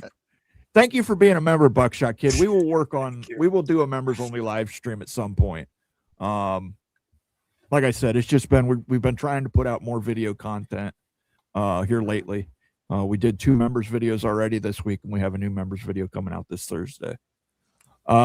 Becky Go Huskies says you is working to get MD 2020 and Rice Eccles. You have to buy it by the case in Utah. Becky, I looked this up. In order to get MD 2020, you basically have to go into a liquor store in Utah and order a case of it, and then it has to be approved. It's not like you can just get the case. Like, they have to look at it and approve it, and then they will put the order in for you. If it's one of their distributors has it, then they'll put the order in, and then you will get a call. It's like a 2 to 3 week process. No, it's like a 3 to 4 month process. Yeah, but I mean, and I don't understand this. They've got legal medical weed there. So, Whenever I used to drink heavy, they're Hill Air Force Base, they're in Ogden. We would go in there and buy cases of beer. That's the only place that you could get like a case of beer without headaches on it. And they would have some specialty beers on it. And they would have this little sticker on it that said strong if it was over 3.2. Yeah. They could not sell it outside the gate, but we could buy it on base there at Hill. Yeah. They still have that, Mr. Gygax, but now it's like over 4 or 5%, right? Okay. But look, MD 2020, I think I drank the only MD 2020 ever consumed in the state of Utah last year during your live show. I don't know how you got it in, Moan. Like, nobody, I promise you, nobody at the liquor stores ever asked for a case of MD 2020. Yes, let's not. Never happened. It would get rejected. Yes. I'm the only one. You found the bottle in a ditch. Yeah. Thank you for the super chat, Becky. I should have got the can in California when I was out in California, the MD 2020 can. Well, you asked me if it was the same thing. It took me a while going to all the bum wine shops here to find blue raspberry. I mean, it took like 2 days. I could find grape. I could find this mystery red thing. I could not find blue raspberry. It took me 2 days to find it here at all the bum wine shops. Unbelievable. And that's the one thing that would keep you not drinking forever, Mr. Gygax there. Tasting a little MD 2020 after being sober. I know. Hey, I'll just admit something. I liked it. I liked the MD 20 blue raspberry. I would drink it again. I think Becky liked it too. If I had a second bottle there that night, I would have drank it. She had the can. She had that Mad Dog beer, whatever that stuff is that they make. Because see, that's what you asked me. Is it the same thing as MD 2020? Which it's not. It's like I don't know what it's made of, but it's like some special thing they actually call Mad Dog. See, Mad Dog was just a street term for it for years. MD actually stands for Mogan David. Yep. What? Yeah, they're out of MD New stands York. for Mogan David. Yeah, it's a winery out of New York. Yeah. Wait, so it's actually different brands? No. It would say MD 2020 because it was Mogan David Company. It was 20 ounces and 20 proof. And I could get it. And at the time, whenever I was in high school, I could get it for $2.10 with sales tax.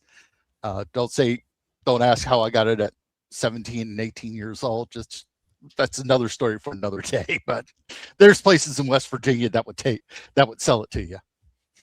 20 Listen, ounces, the story you always There we use. go. Story you always use is you found it in a ditch, guys. Yeah, Found it in a ditch. I almost ended up in a ditch that night. We did MD 2020 challenge. That was a rough night, guys. I could have taken another bottle of that. That was nothing. There's cough syrup, Moan. That's what that stuff is, man. Like, it's like Dimetap. I don't know. Works for me. Kenneth Maynard, the Pirate Gator, says 2 G6 spots for a 2014 playoff. Likely one American and one Pac-12 will likely be in most years. Thanks for being a member for 9 months, Kenneth. Appreciate it. Let you know I did include ECU on the Big 12's institutional value scorecard. So I don't know if you've watched the video yet, but I did include ECU as a potential candidate for the Big 12.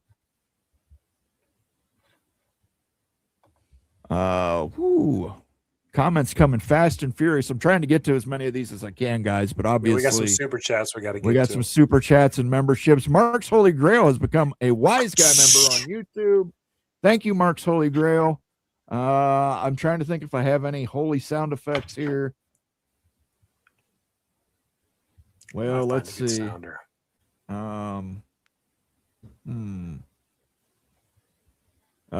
Here's one that's holy. You saying you can't control your bitch? Pimpin' ain't easy. Oh, sleazy. Pimpin' ain't easy. Pimpin' ain't easy. Pimpin' ain't easy. See, that's what happened. Nate got too involved in the game and he missed the show tonight. Thank you for becoming a member, Mark's Holy Grail. We do appreciate it. Kenneth Maynard says if the College Football Playoff Committee can't give the ACC or Big 12 team a fair shake, what makes you think they will for a G6 with no auto bids? They will not rank them fairly. Of course not. No way. Again, I think we need to get to what the formula is, because right now we don't know what their formula is. There isn't a formula as far as I'm concerned. At least with the BCS, you could argue with it, but there was a formula there. This you can't argue with because it's just a bunch of guys in a room saying, well, this team's better than that team. I think once Florida State got left out for Alabama, that the College Football Playoff Committee at that point would lost any credibility they had. They didn't have much to begin with.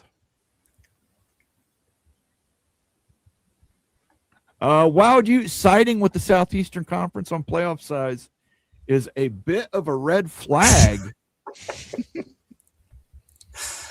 Man, I'll tell you what. Like the Big Ten hasn't been very good to Wild Ute. I'll tell you that. Like the Wild Utes put out his arms and tried to be embraced, but he's been rejected by the Big Ten. And it hurts. It hurts right now. It hurts bad. The Big 12 is also rejecting my poor Utah Utes here. So it's a man on an island, a team on an island. That's how it is right now. But hey, we're just trying to make way given the circumstances. I had an interesting conversation about Utah this week. Is this wizard information? I'm not going to get into where it came from. If there was this best of the rest conference, do you take both BYU and Utah? I don't think best of the rest actually happens, guys. I don't think. we're just saying hypothetically. Hypothetically, it happens. No, you don't take them both. Take one. Why? They both have great value. It's just you're going for markets, and you're going for alignment even. And so it's just like, hey, who culturally aligns, if that's going to even matter and stuff, it's just really who is going to be involved in that if you're going to do it. But you don't want to double dip in markets unless they're Florida or Texas. Fair enough. What about Arizona State? I'm not sure either one of them makes it. Maybe one of them does. The only reason why is I see great value in both of them. If it comes down to a 16-team best of the rest, they both have great value. The schools that I worry about are like an Iowa State, a K-State. I mean, love me some Manhattan, Kansas, and Ames, Iowa, those are the ones that they'll look at and say, well, Manhattan, Kansas is out in the middle of nowhere. Ames, Iowa is out in the middle of nowhere. Where's the big top 50 media market? And they'll get left behind, and that's going to suck because I think they got great fan bases at both. Definitely. And like Rock and Rant and I actually did, we're working on a video. I'm going to have to release it sooner or later, but it squashes the idea of best of the rest. After like digging in, looking at like brand values, looking at markets, I used to think that there was something with that it's like viable. But like, hey, if Florida State, if Miami are gone, Clemson are gone, there isn't enough brand value from anyone that's remaining to really lift it enough to make it viable. And so I just don't see it happening, guys. I don't see Florida State, Miami, Clemson staying around. They're going to get gobbled up. It's going to happen. And I think the Big 12 will survive this thing and grow. I don't see how the ACC can survive it as a Power 4 after they hemorrhage those brands. I just don't see it.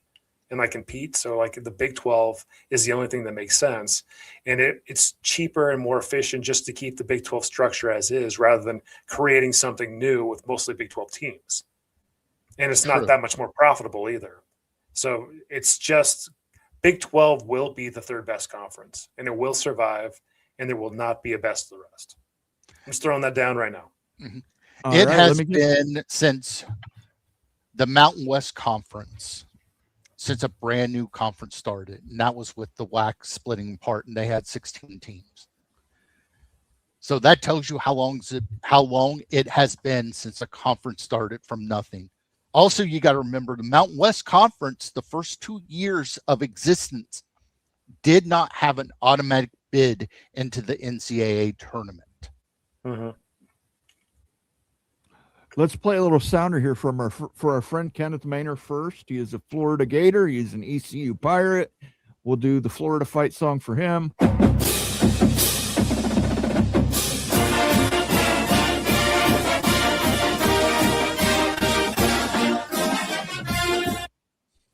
And then we've got LC versus the Earth. We already played the USC song, so let's play.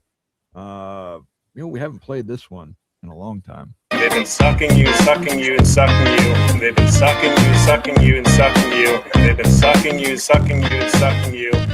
You're sick of it. I get it. They've been sucking you, sucking you, and sucking you. They've been sucking. Of course, the DJ remix of the classic Ute song. They've been sucking you, sucking you, sucking you, and you're sick of it. I get it. Thank you for the super chat, LC versus the Earth and Kenneth Maynor. Much appreciated, sirs.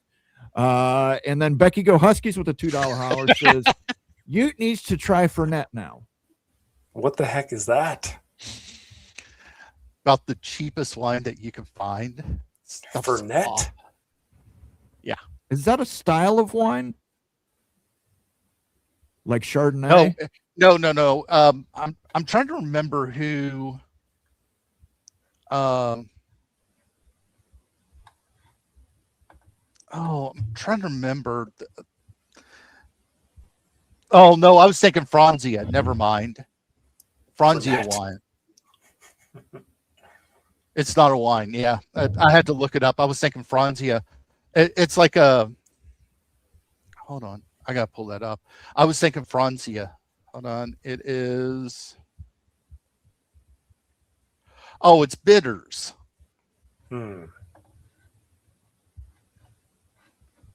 How about Wild Ute takes one shot of Everclear? No chance. Ooh. No chance. Can you even ship Everclear safely into Utah? I Not never even legally. seen that at a liquor store. No, I'm not even talking legally without it burning up. It depends. Now, come on. There's actually two types of Everclear. Yes. There's Ohio Everclear and there's Kentucky Everclear. The Ohio Everclear is actually capped. I believe it's 180 proof. Yeah. The 190 proof Everclear, to give you a fair warning, it will eat through a styrofoam cup. I've had it happen to me before because I did not know and just poured a shot into it while I was over there grabbing something to mix it with, and the bottom of the styrofoam cup started to fall apart. Yeah, it's like acid. And don't smoke around it. Don't. Let's just say that I've seen that happen before too. Yeah, it's got the flame thing on the cap. Don't take that off. But I mean, he'd have to find Everclear, and I trust me, I don't think think it's available. Yeah, I don't think it's available in Utah. No, and it's one thing to find a bottle of MD 2020 in a ditch. I don't think he's going to find a bottle of Everclear in a ditch in Utah. I'm just saying. He can find it if he goes down to Las Vegas or LA. Oh yeah. Just cross the border up to Wyoming. I'm sure you can find it immediately. Wendover, Nevada. How close are you to that? 2 hours, baby. There you go. Yeah, I remember going to Kentucky and stocking up on Everclear. I still believe it should be the best teams available. There may be some conversation on what is the best way to sort those teams. Fair enough, Stephen. Bulldog Mississippi says MD 2020 is just malt liquor and Kool-Aid. No, it is LEFV. It is low-end fortified wine. There's no malt in it. Low-end fortified. Gee, Moen.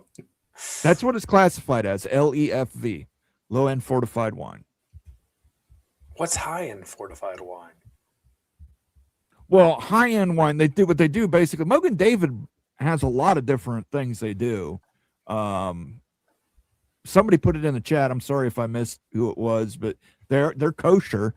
Every one of their wines is kosher.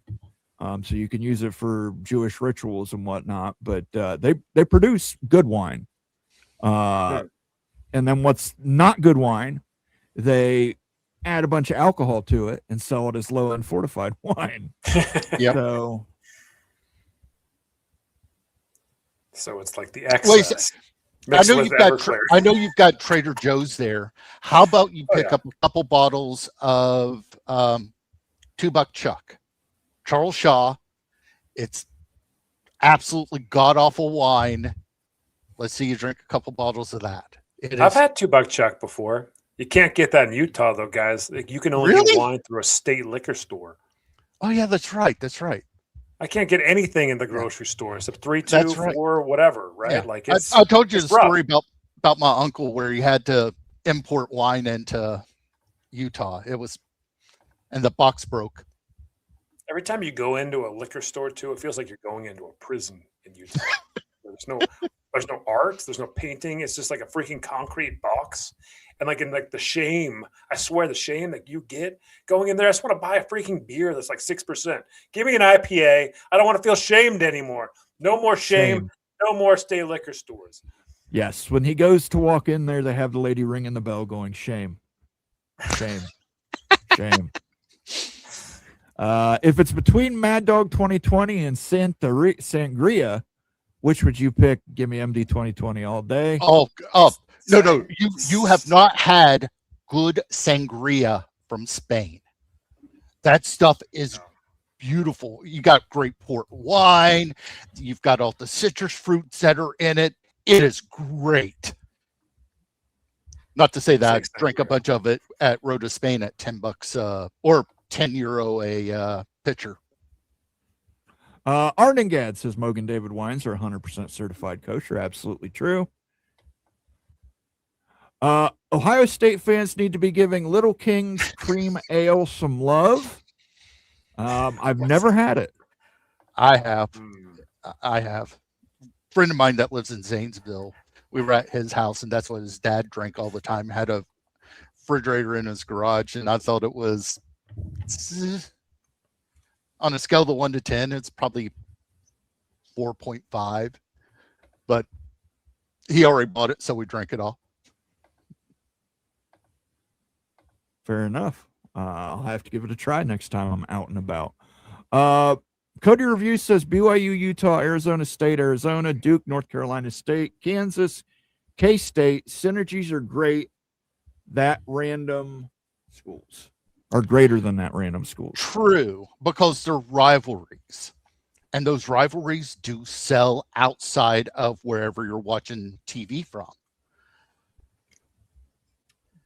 And I'm going to drop a bomb on you guys here. Okay? Yeah. I'm going to drop a bomb. I think that I understand like the take and stuff with rivalries, but I think that it's I think that if you're going to maximize your media contract, that you need to have schools like one school in one market in one state to maximize it. I think having rivals in the same state and double dipping is one of the least valuable things for a media contract. Like it's counterintuitive because the juice and like the talk and everything amongst the local fans a lot. But if you're building a media contract, you want DMAs, you want new schools, new markets. You don't want to double dip into anything. So to be strategic about that, you really, like for example, Utah, BYU, they're more valuable separated than together, 100%. You're double dipping the market. You could have a an elite rivalry game that is an out-of-conference game instead of an in-conference game. So you don't lose value, and you actually add value to your television partners by having two different conferences and playing like a Holy War game. It maximizes value into a TV contract by not having teams in the same state, unless you're in a massive state like Texas or Florida, where it's just so big that you can do that. But like I'm telling you guys, the Holy War is devalued based on being in the same conference. It's more valuable if they're in two strong conferences, power conference, Utah, BYU. I'm serious about this. What number did Auburn, Alabama get last year? And the year before that, and the year before that? There's not a top 50 market in the state of Alabama. That, what is it, like 10 to 12 million people watch that game? I think the state of Alabama has like 4 million people. Egg Bowl. Sure. Egg Bowl, state of Mississippi, I want to say, has like 3 million people in it, something like that. They get 6 million people watching that. So do you think that if Auburn went to the Big Ten, theoretically, that those ratings would go down? No, they wouldn't go down, but Auburn's going into the Big Ten. But like, think about how valuable that game would be from like a Big Ten perspective and the SEC perspective as a cross-conference rivalry game. Like, you're actually maximizing markets. Like, you're getting into a new market for the Big Ten. It's not fun to hear, guys, but like from a business perspective, it is that way. You don't want to double dip in markets. You want to go into different markets, different DMAs, different sponsorships, everything, all the new money in different states, and try to scoop them up. You don't want to be in multiple teams in a state. Like, if you're trying to maximize your media rights and like the value of your conference. The problem is that a lot of these schools are not in big DMAs. Right. How big of a DMA is Gainesville, Florida? Not big, but they carry the state of Florida. How big of a DMA is Columbia, South Carolina? Clemson, Alabama. Now they're in Greenville, Spartanburg, that area. How big of a DMA do they have? How big of a DMA do you have in Blacksburg, Virginia? It's not that big, but they carry all that area. And yes, they look at DMAs, but also Bob Thompson on this very show said rivalries sell. Mm-hmm. So having Utah BYU, even though you don't like that it's on rivalry weekend, I like the fact that it's on its own separate weekend that people can watch. What numbers does that get? 4 million? Something like that is what the BYU Utah game got last time. About 3 million. Okay, 3 million. What's the population of the state of Utah? About 3 million. I thought it was like 2.5. Maybe like 3.2. It's grown quite a bit. Okay. Yeah. So it's not just the market that you're looking at. You also have to do a fan head count, because there's 2 big schools right near me and nobody turns the channel on to watch either one of them. Mm-hmm. I mean, I think it makes for a lot of good banter. It's exciting. Yeah. I mean, Berkeley and Stanford, 2 big schools. This is a big media market here in the Bay Area. What numbers did they get viewership wise? You did the math on it. It's not great.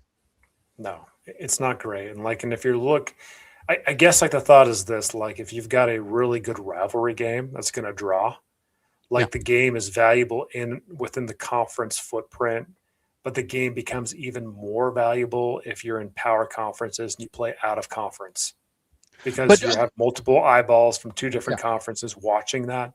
You're getting 2 different conferences benefiting from that media market and the fan bases watching that too, rather than just one conference. And you get more exposure, more eyeballs, so you can maximize the value of a rivalry game at a conference.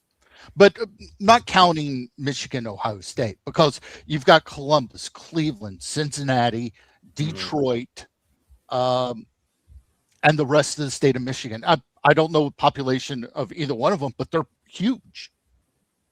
I mean, Columbus is a top 50 market. Cincinnati's top 50 market. Cleveland's a top 50 market. Detroit, I want to say like 18th or something like that. So we're talking some big markets that that game is in. Of course, you're going to get a big number just due to the fact that you've got some big markets to watch. Oh yeah, by the way, I'll watch the game too, just to see what happens. And I have no dog in the fight. Well, one year I love watching Michigan get dog walked, but that's another story completely. But you get the idea that, like Thanksgiving night, I would watch the Egg Bowl. I knew nothing about Mississippi State. I knew nothing about Ole Miss. I just knew that it was just a fantastic, fun game to watch. All right, we got some super chats to get to. Just let everybody know Pittsburgh selected Drew Aller in the 3rd round. He is a Pittsburgh Steeler, so good luck on that one, Pittsburgh. I think you greatly wasted a pick there, but that's just me. Well, LC versus the Earth says, listen to Motley Crue, drink MD 2020, regret nothing. Do a little No MD regrets. cylinder here. No regrets. MD 2020, or as it's known, Mad Dog. I mean, you could even say that this is like the Kool-Aid Man sweat if he was running the meth lab. Thank you for that super chat. Much appreciated, sir. And then Caden the Diesel Freak is here. He says the only reason they want 24 teams is because there's no competition for Ohio State. And let's be honest, that's a fact. That is Caden the Diesel Freak's opinion, guys. Don't jump on here and say that Moen is pulling for Ohio State, even though he is. Thank you for the super chat, Caden. Let's go. Wait, let's give him a sounder. Oh, yeah. I'm gonna give him the Brutus dance. Look at that Brutus guy. Let him cook now. Let him cook. I said let him cook.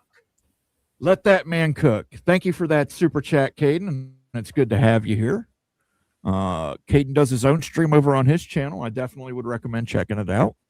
It's always high energy and it's always fun. So definitely worth a listen, worth a watch. And then Caden the Diesel Freak again with a $5 holler. He says BYU should go to the Big Ten because it ignite a rivalry between BYU and Ohio State, and they would be competitive. Caden, I don't want to bring you down, but Ohio State does not have a winning record against BYU. What? And yes, correct. They don't. Yeah, they don't. And that's John Cooper years.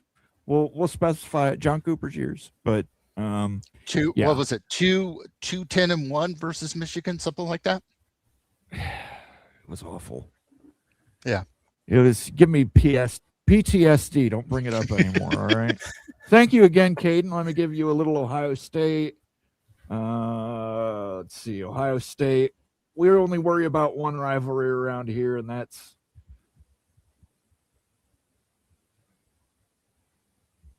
Ohio. Don't give a damn for the whole state of Michigan. We're from Ohio. You guys. Cody Review says, just to clarify Utes logic, North Carolina State is worth more as a Big Ten SEC or SEC/Big 12 game than in conference. Just a heads up in terms of football, North Carolina is divided between these two teams. Part of that same conversation I had was brought up. What about North Carolina and Duke, separating North Carolina and Duke? North Carolina may try and get Duke to come with them to wherever they go. That would just be a basketball grab, not a. You guys, is grab. it? Yeah. Academics Is it that too. big a deal? Really? Yeah, academics too. Well, SEC doesn't have the same type of academic alliance as what the Big Ten does. So Duke going into the SEC, I just do not see that happening ever. Big Ten wants Duke just so that they can get the hospital money. Yeah. I'm telling you guys, it's counterintuitive, but I'm telling you that like not bringing a rival in the same market adds more value because you got Duke, North Carolina is an out of conference game you've played every dang year. I'm telling you guys, this is true. Like it's counterintuitive, it's never talked about and stuff, but you maximize value to your TV partners by adding very valuable out of conference games. And the Duke, North Carolina out of conference game is extremely valuable. Same thing with an NC State or UNC game. Adding rivalry games out of conference adds value. I will just say this. We talked about it. We discussed it. And I think it's entirely possible North Carolina and Duke could go to the Big Ten and North Carolina State could go to the SEC. I will eat a shoe if that happens, Moan. North Carolina State does $700 million in research annually. They're close to getting AAU status.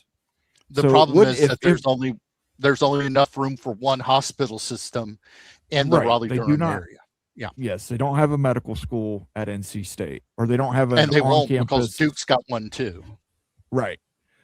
Completely get that, but I'm saying if the SEC misses out on North Carolina, do they just abandon the state of North Carolina?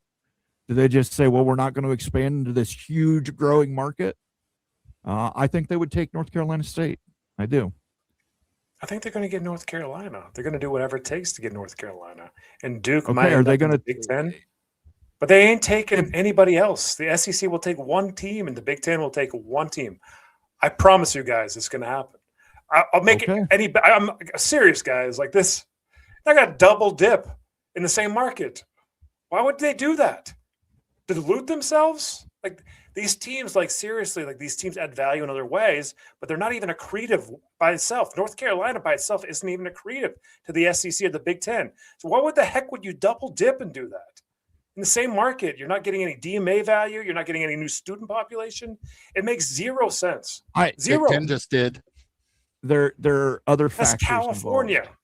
How much bigger is California in LA versus Raleigh? Oh, Raleigh, I think is like market 29, I think.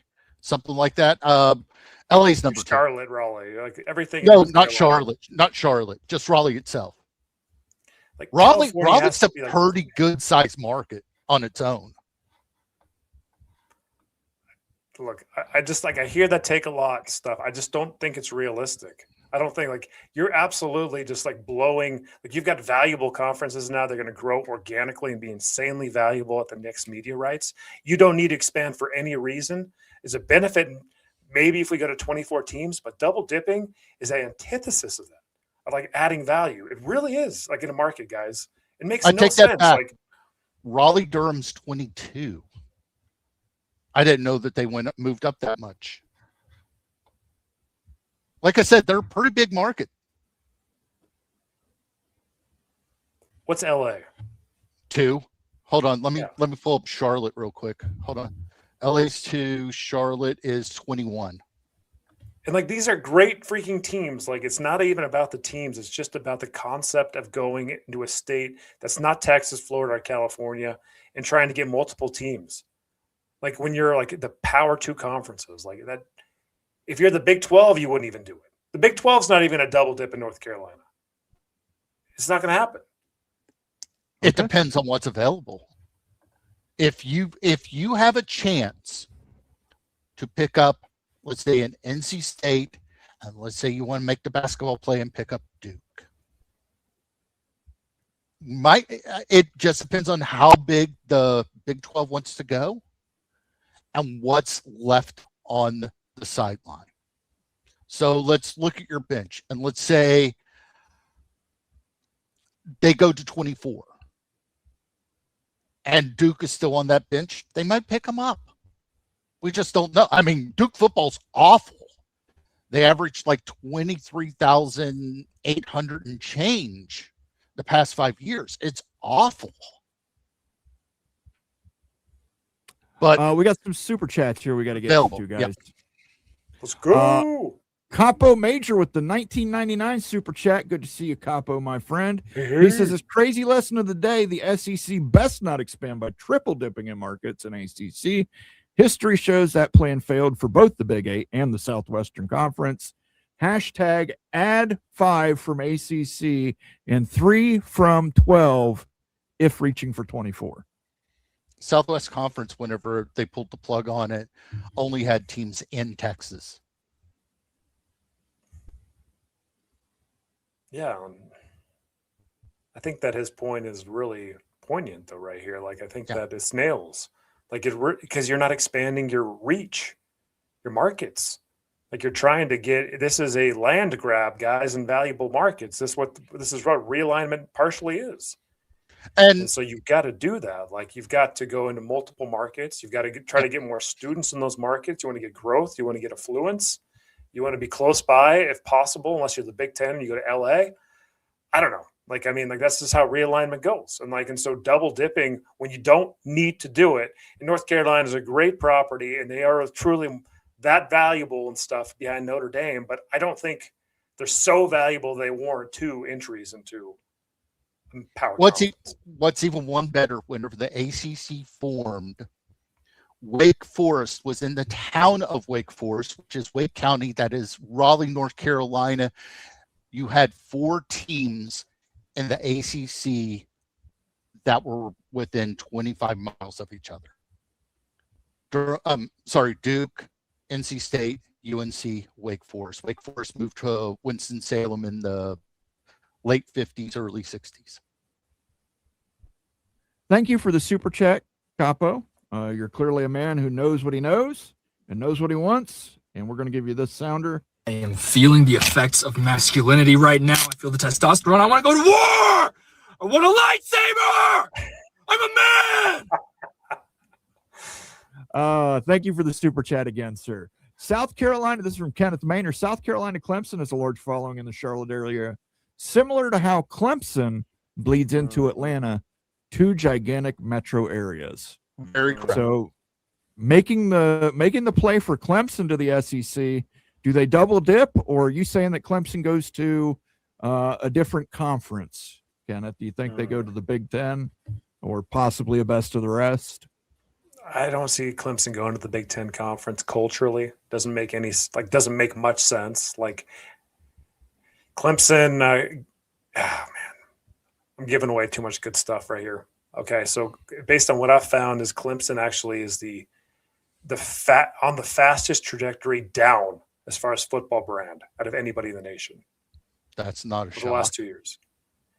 Like, serious guys. Like, so Clemson is a good brand still, one of the best brands still, but a declining brand right now in football. So the question is, does the SEC want to double dip? They are at a certain threshold where it maybe makes sense, but probably not for a full share. And maybe it doesn't make sense. I mean, it's definitely more appealing than doing a double dip in North Carolina in this case, because of this school's name. Fair enough. Let's give him a pirate. It's not easy. It's not an easy decision. Do what you want, because a pirate is free. You are a pirate. Caden the Diesel Freak with another $5 super chat. He says, if UC Berkeley and Stanford move to a different conference, their rivalry in football would get a lot more attention. No, it won't. They went 8 years in Berkeley not selling out the stadium. They don't care. They could carve it up in any different way. It doesn't matter. Nobody's going to show to those games. Fair enough. You're right. You would know. Daniel lives in the Bay Area, so he would know the most about this. I don't think even if you had Ohio State playing a game there, they could sell out. But I think you would have to have a major brand there because they haven't put a real winner on the field. The Miami game didn't sell out. I think it was like 48,000. Building officially said 61, I think. So yeah. Thank you again for the super chat, Caden. I'll give you another little Ohio State zinger here. Oh, there's something. Let's party, Columbus. Cody Reviews, Wild Ute do a vid series on the media value of conference rivalries. Please hit that Wolfpack sounder. I will do that for you, sir. Ooh.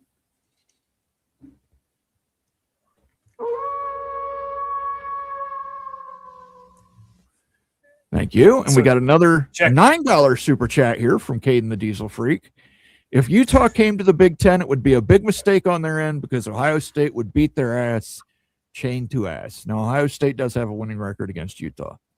Not so fast, my friend. Not so fast, my friend. Not so fast, my friend. You haven't heard what I've told Moan before. If Utah ever made its way in the Big Ten Conference, be the biggest thorn in the Ohio State side that you'd ever imagine, ever want.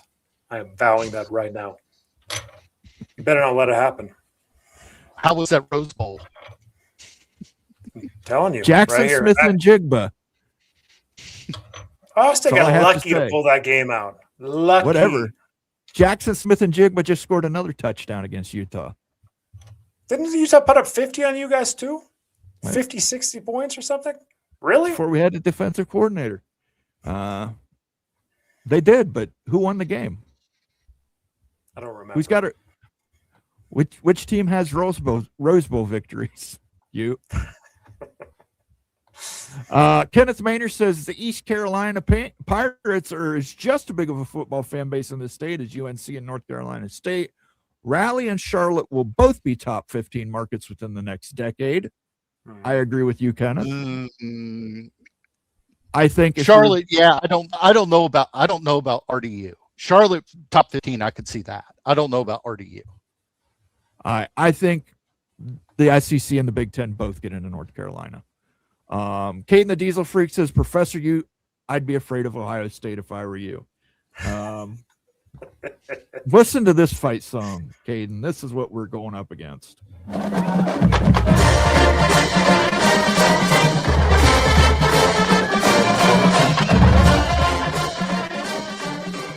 Go Utes!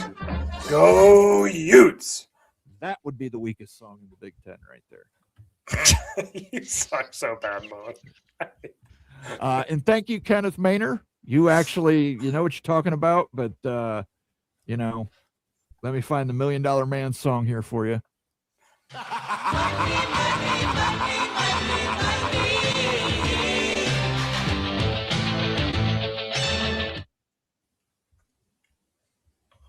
And speaking of which, Bulldog Mississippi has gifted 5 memberships to the College Football Mafia family.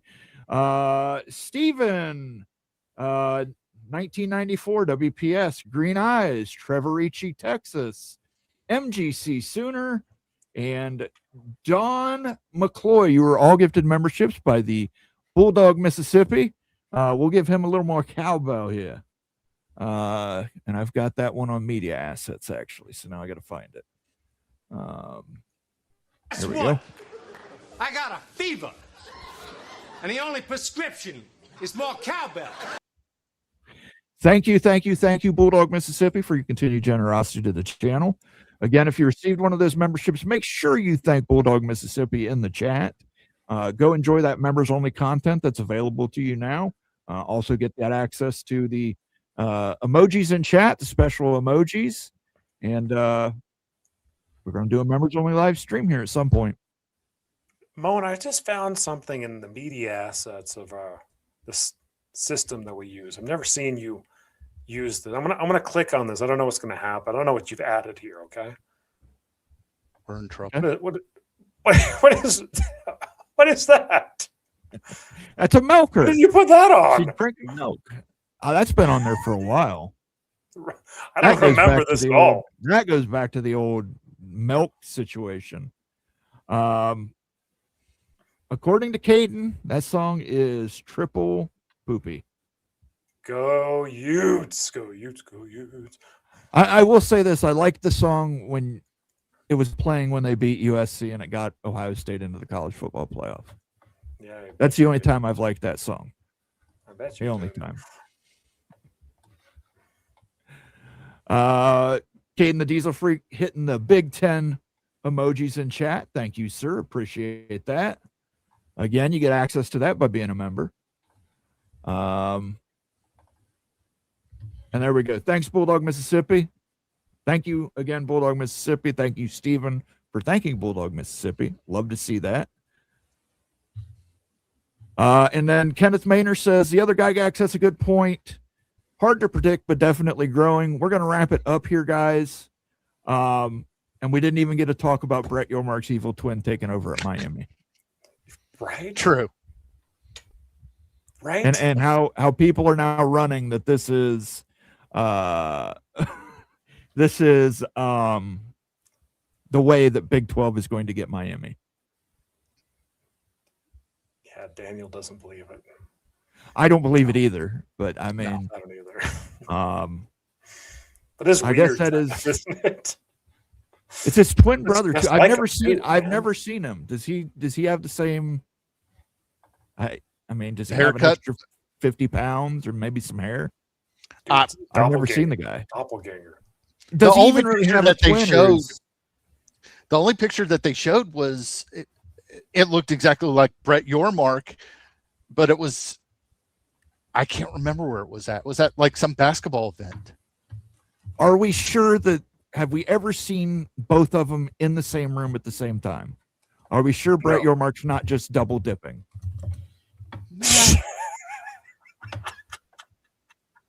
Sure. What?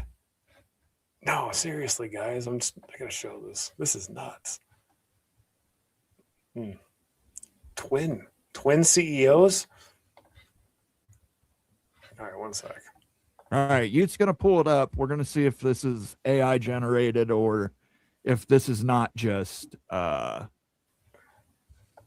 some kind of elaborate ruse for Brett Yormark to get 2 paychecks. Like, yeah, let's see here. Share screen. All right, so I'm just gonna Google photos. It's hard to get this one maximized here. All right, so check it out. Let's see. Can you see this good enough? Can you see this one right here? This one right here? Yeah. Nah. What about the two brothers? Like these, look at them when they were kids. I don't know. I'm still not convinced. One of them could be a Yormark. robot. That might be a robot. Might be AI robot. Brett Yormark taking over Miami. Got it. Absolutely. I want to thank everybody who joined us on this big freaking Friday show. We ran a little over tonight. Daniel, thank you for filling in. I apologize to everyone. I didn't plan on being an MC tonight, so I kind of fell into it and did the best I could. So I apologize in advance for that. If you're watching us on demand, make sure to give us a like, a subscribe. If you're new to the channel, definitely give us a subscribe. We're trying to hit 6K by May. And we will have a new members only video dropping this Thursday where we look at the SEC institutional value scorecard, see where these expansion candidates land in the SEC's metrics. And you can all argue with me in the comment section on that if you're a member. So check that out. Do you have a video dropping this week, you? I've got one that I'm in process right now. It's about how Louisville's going to destroy everything in college football. Okay. Well, they're certainly spending like it. Daniel, do you have a short premiere in this week? Yes, I do. I've already recorded it and might send it to you tomorrow. Okay. Sounds good. So you got some stuff to look forward to this week on the channel. I want to thank everybody again for tuning in on this Friday night, and we will catch you guys next Friday for a big freaking Friday show. Other than that, I will see you Sunday with my partner Rock on Mowing After Dark. I want to thank everybody who sent in the super chats, the member comments, FF18 Buffs, Cody Reviews, Mark Bowman, CFP Peek Around the Corner with Greg Flugar, the Evil Badger Ryan Willie, Becky Go Huskies, LC versus the Earth, Kenneth Maynor, Mark's Holy Grail, and Caden the Diesel Freak, and Capo Major. I think I got everybody. And Bulldog Mississippi for the 5 gifted memberships. Thank you all for helping support the channel. Keep the lights on here. We appreciate it. We will catch you guys next Friday.